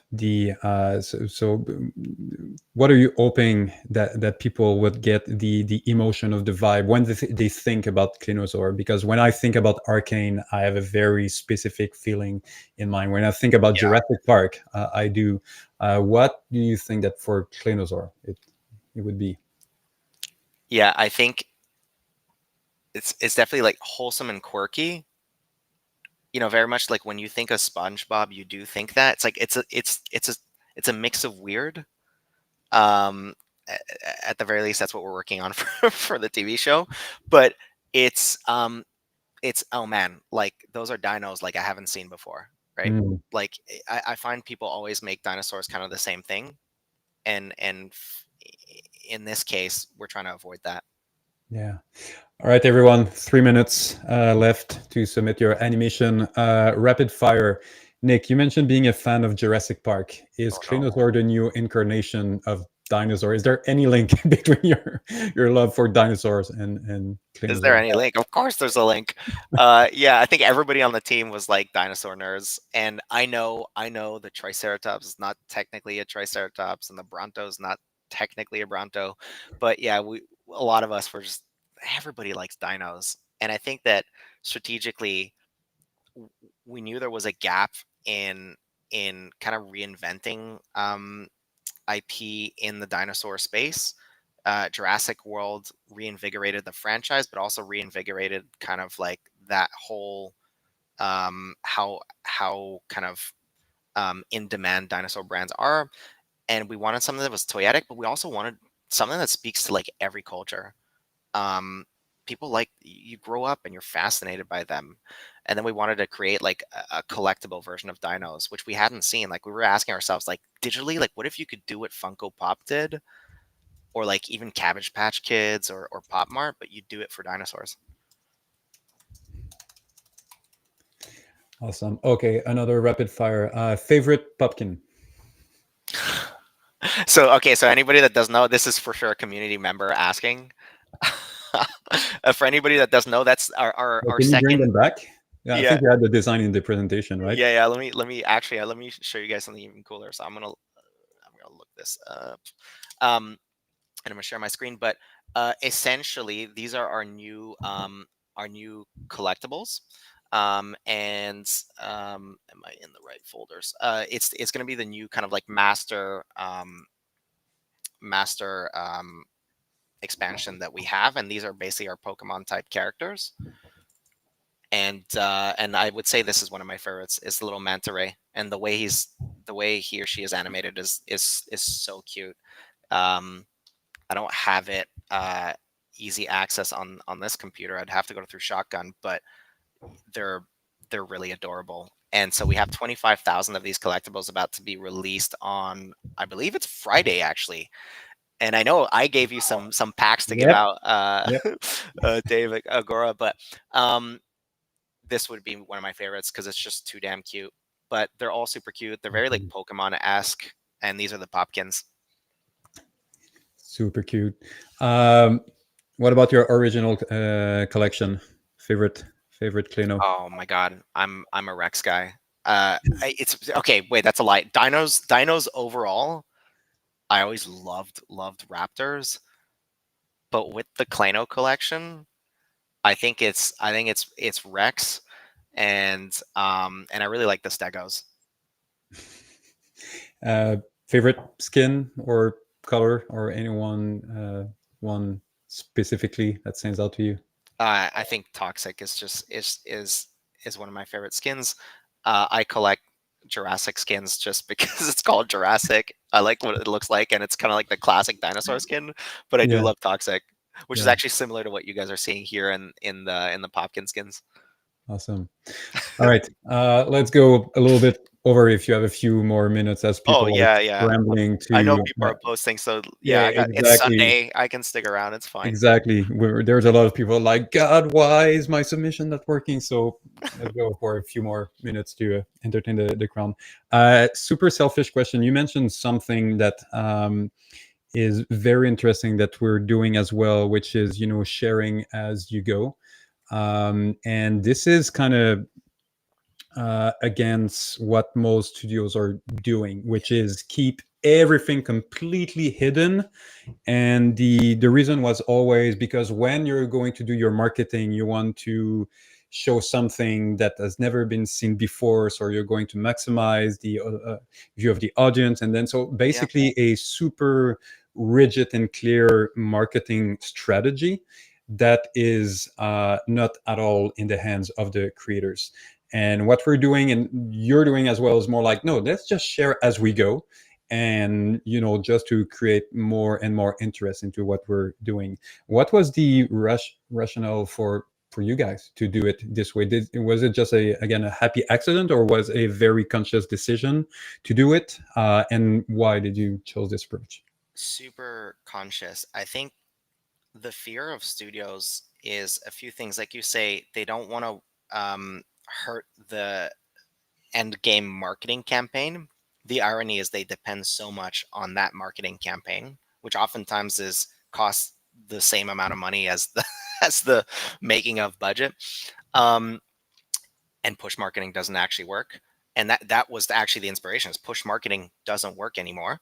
I drew a lot of inspiration from, I grew up with DVDs and Blu-ray, and I was obsessed with making ofs. And somewhere along the line, they stopped doing it. Even the making ofs became kind of just weird and like usually like a 2-minute thing, when it used to be like 30-minute making of videos. And I remember being obsessed with books on Star Wars and how they made those movies and whatever. But if you remember for anyone that was there when they were making Lord of the Rings, or before they had released the Lord of the Rings movies, I had exactly this example in mind. I was the like, One Ring.net. Yeah. So one of the first times this was, and only times this was ever done historically correctly, and probably one of the reasons that Lord of the Rings worked the way it did, because at the time fantasy movies were not doing well. Like, you know, whatever, they weren't doing that well. But Peter Jackson was signing up to do the 3 movies for Lord of the Rings, and Weta Digital was doing it, and nobody knew those guys, and nobody really knew Peter Jackson. And there was a website called theonering.net, and he had these production journals where a few times per week he would upload, or they would upload, literally like footage from on set, and you would get to know Vigo better. You would get to know how the actor that does Aragorn loved the horses so much on set that he adopted both of them. You would get to see how they were making the armor. You were so invested in the people that were making the movie that you actually cared less about the movie itself, and you went to go see the movie to support that team. But then when you watched the movie, you were so invested in the movie because you felt like it was already family. Like, it was a weird feeling. This lasted like 2 years. Like, it was insane. They've never done this ever again. And the fact that he got the green light to be so transparent, like, I remember when they were making Golem, and Andy Serkis was kind of like, was nobody knew who Andy was at the time, and they made this huge multi-part series and video showing Andy in the suit and acting like a frog and like hurting himself in the river and chasing a fish that wasn't there. And man, like, that idea of building in the open was so powerful that we were like, why shouldn't you do it that way? There's nothing wrong with revealing stuff people know is happening anyways. You're world building, you're creating new buildings, new characters, all that kind of stuff. You're showing what's life like at the office. And part of the other fear from it's also from, I think it's you're afraid to, of course, like, you don't want to ruin the marketing campaign, but you also don't want people to copycat you, and we don't really care about that. Like, sometimes we'll show storyboards of our reels, and so we get asked this question a lot. It's like, aren't you afraid someone else is going to make that video before you do? And we're like, so what? Like, they won't execute it as best we can. We've already posted the storyboard online, so even if someone beat us to the animation of it, it's like, we can always say, well, look, ours was online before. But it really doesn't matter much to us. The only times we don't show something is if we're working with a partner, or there's an actual surprise that's really fun that we don't want to ruin. Aside from that, sure, copycat us. Like, we have confidence in our ability to execute better. Yeah. I remember this Lord of the Ring. I never read the book, never, let's say, was a fan of medieval, or let's say this kind of universe. But those making of that were released made me kind of fall in love with the story of the cast and just the filmmaking of this project. And I was eager to go and watch it on cinema, because at that point it's been at least a year that I was fed with the story. And I know that we didn't have time to cover anything about AI, but I believe that more and more the story and the people behind the art are going to be part of the story itself, and this is what is going to provide value to any new IP that is created.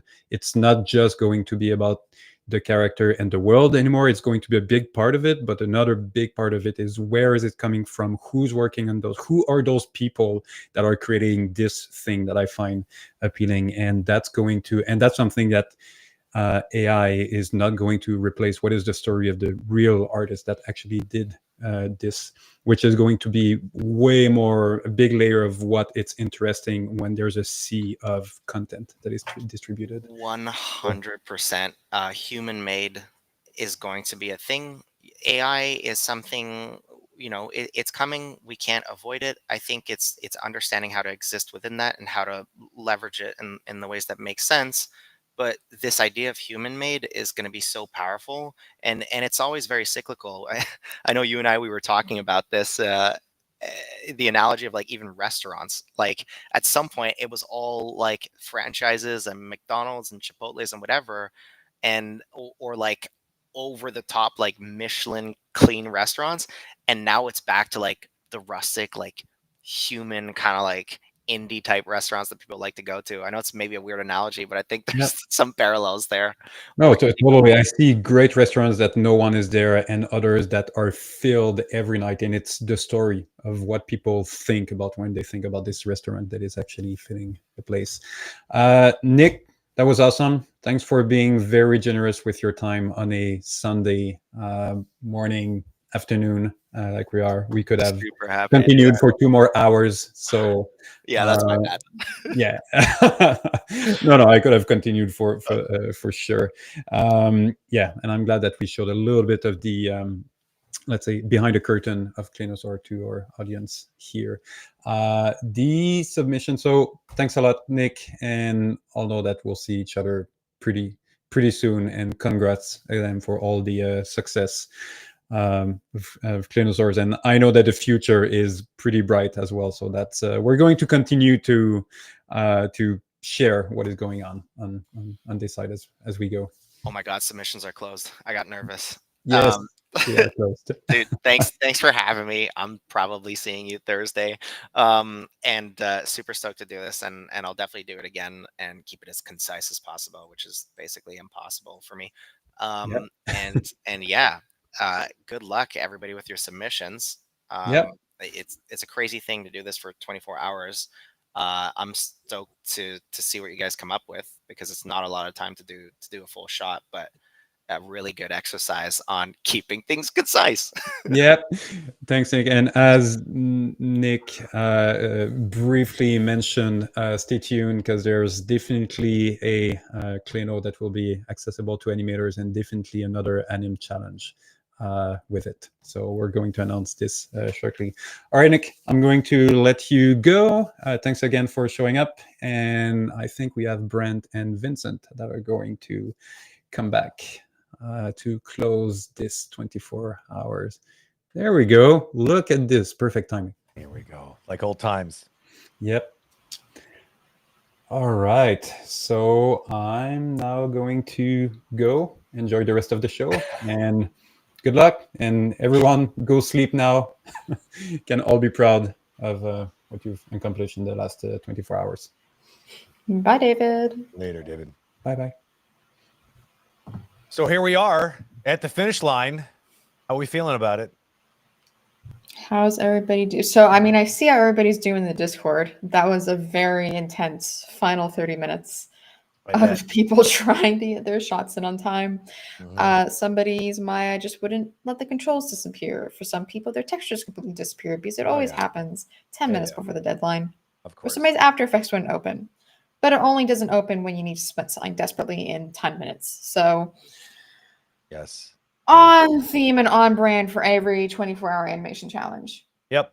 Well, just animation in general. I think if it's not an animation challenge, it's a deadline for work or for your class assignment, whatever it might be. But it, disaster tends to strike at the 11th hour. So the only thing you can do is sort of find ways of navigating it and having backup plans and trying your very, very, very best to not wait until the 11th hour. But when you only have 24 hours, you're going to try to use all 24 of them, right?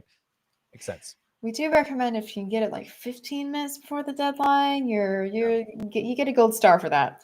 Yeah. And people are asking, will there be a confirmation email? There's not going to be a confirmation email for your submission. But if you're on the website and if you go to manage your submission, and if you see the video there, if it plays fine, then you should be in. Right now, you're not going to be able to see everybody else's submission on the website, although you can absolutely post your submission on social media. Even before the winners are announced, you can post on social media. Just tag us, pretty please. We'd like to see it on socials, and possibly share it to our accounts. So yeah, I don't like, Brent, how do we close something like this?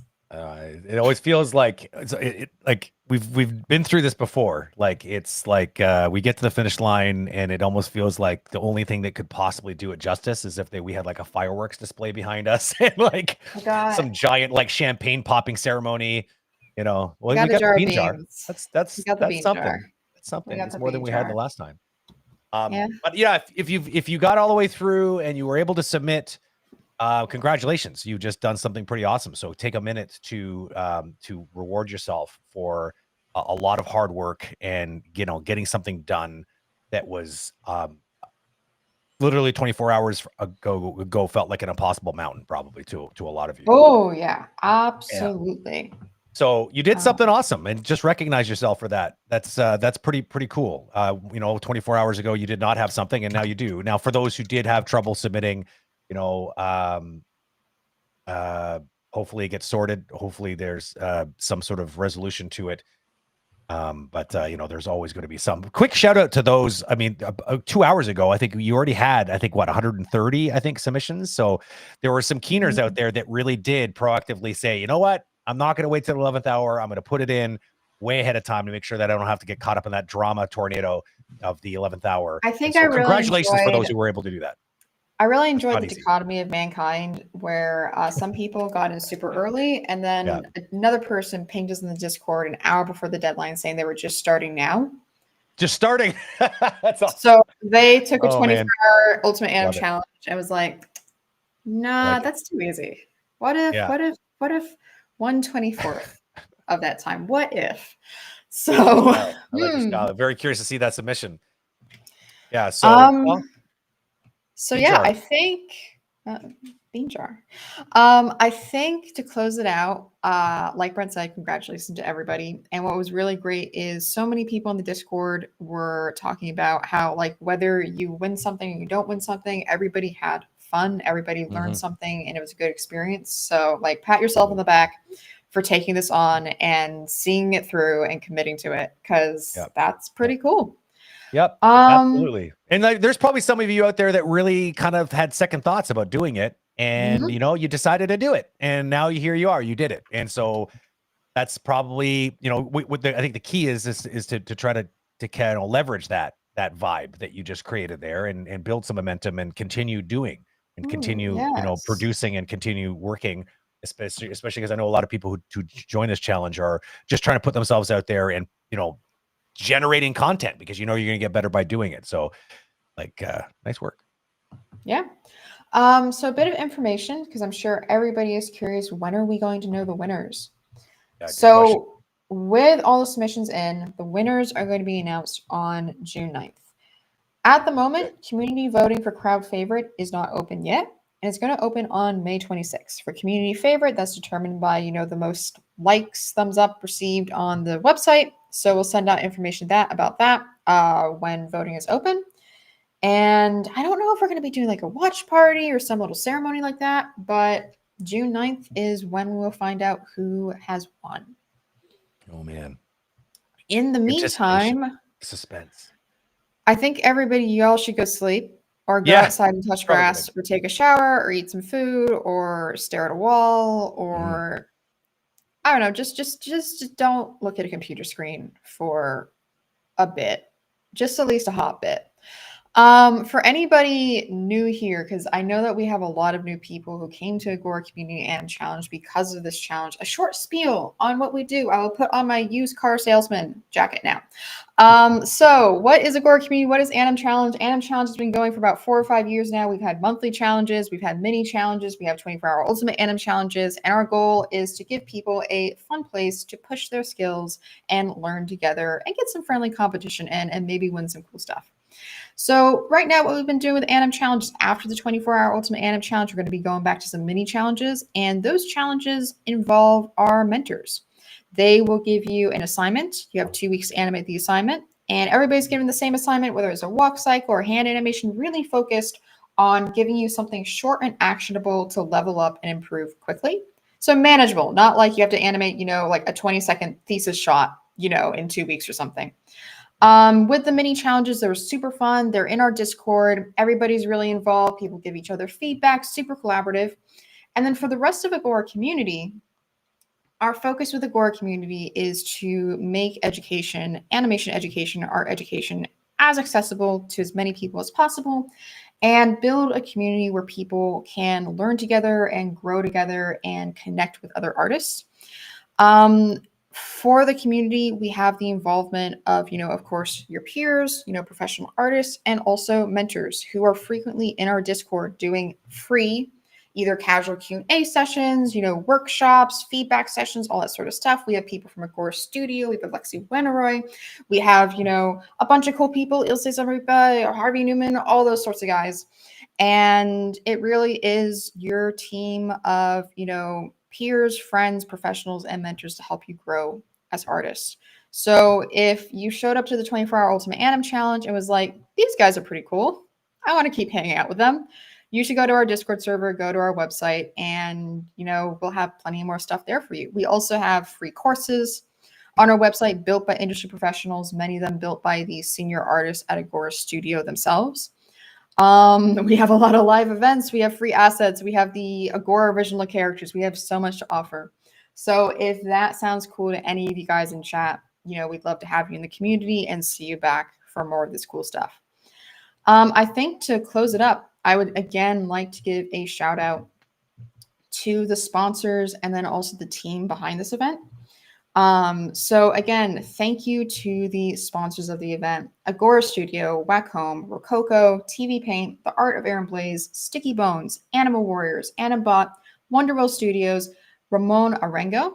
And then thank you very much to the entire team that made this possible, starting first with the Agora Community Management Team of Tabitha Liu, Lacey Vernon, Leah Fisher, Jackson Blonde, David Hubert, Scott Hewitt, the artist team of one person, so I guess team of one person, of Shelby De La Cruz. She did all the really cool graphics that you saw on the stream today and did a lot of the cool designs for the merch in the merch pack.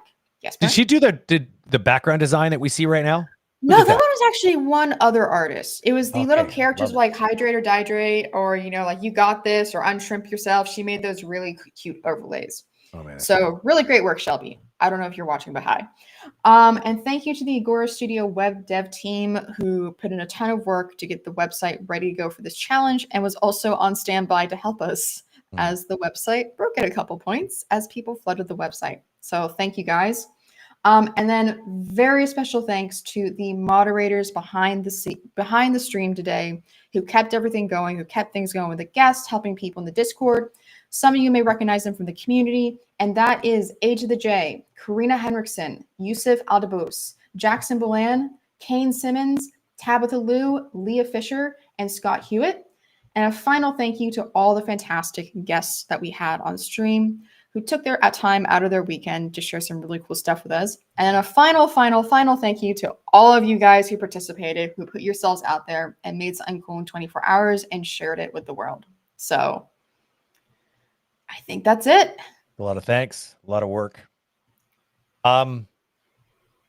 Stick around. One more thing though. Actually, wait, one more thing. I forgot one more thing. Where are they? Oh no. Thank you to the host, Brent, me, David, Scott, Alejandro Alvarez, and Lana Baczynski.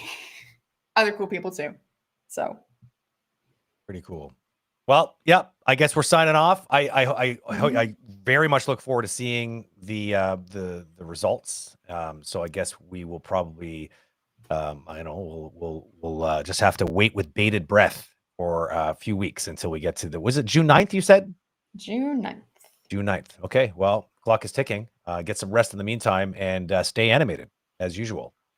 Join some more challenges. Do whatever you got to do. Talk to you soon. Bye.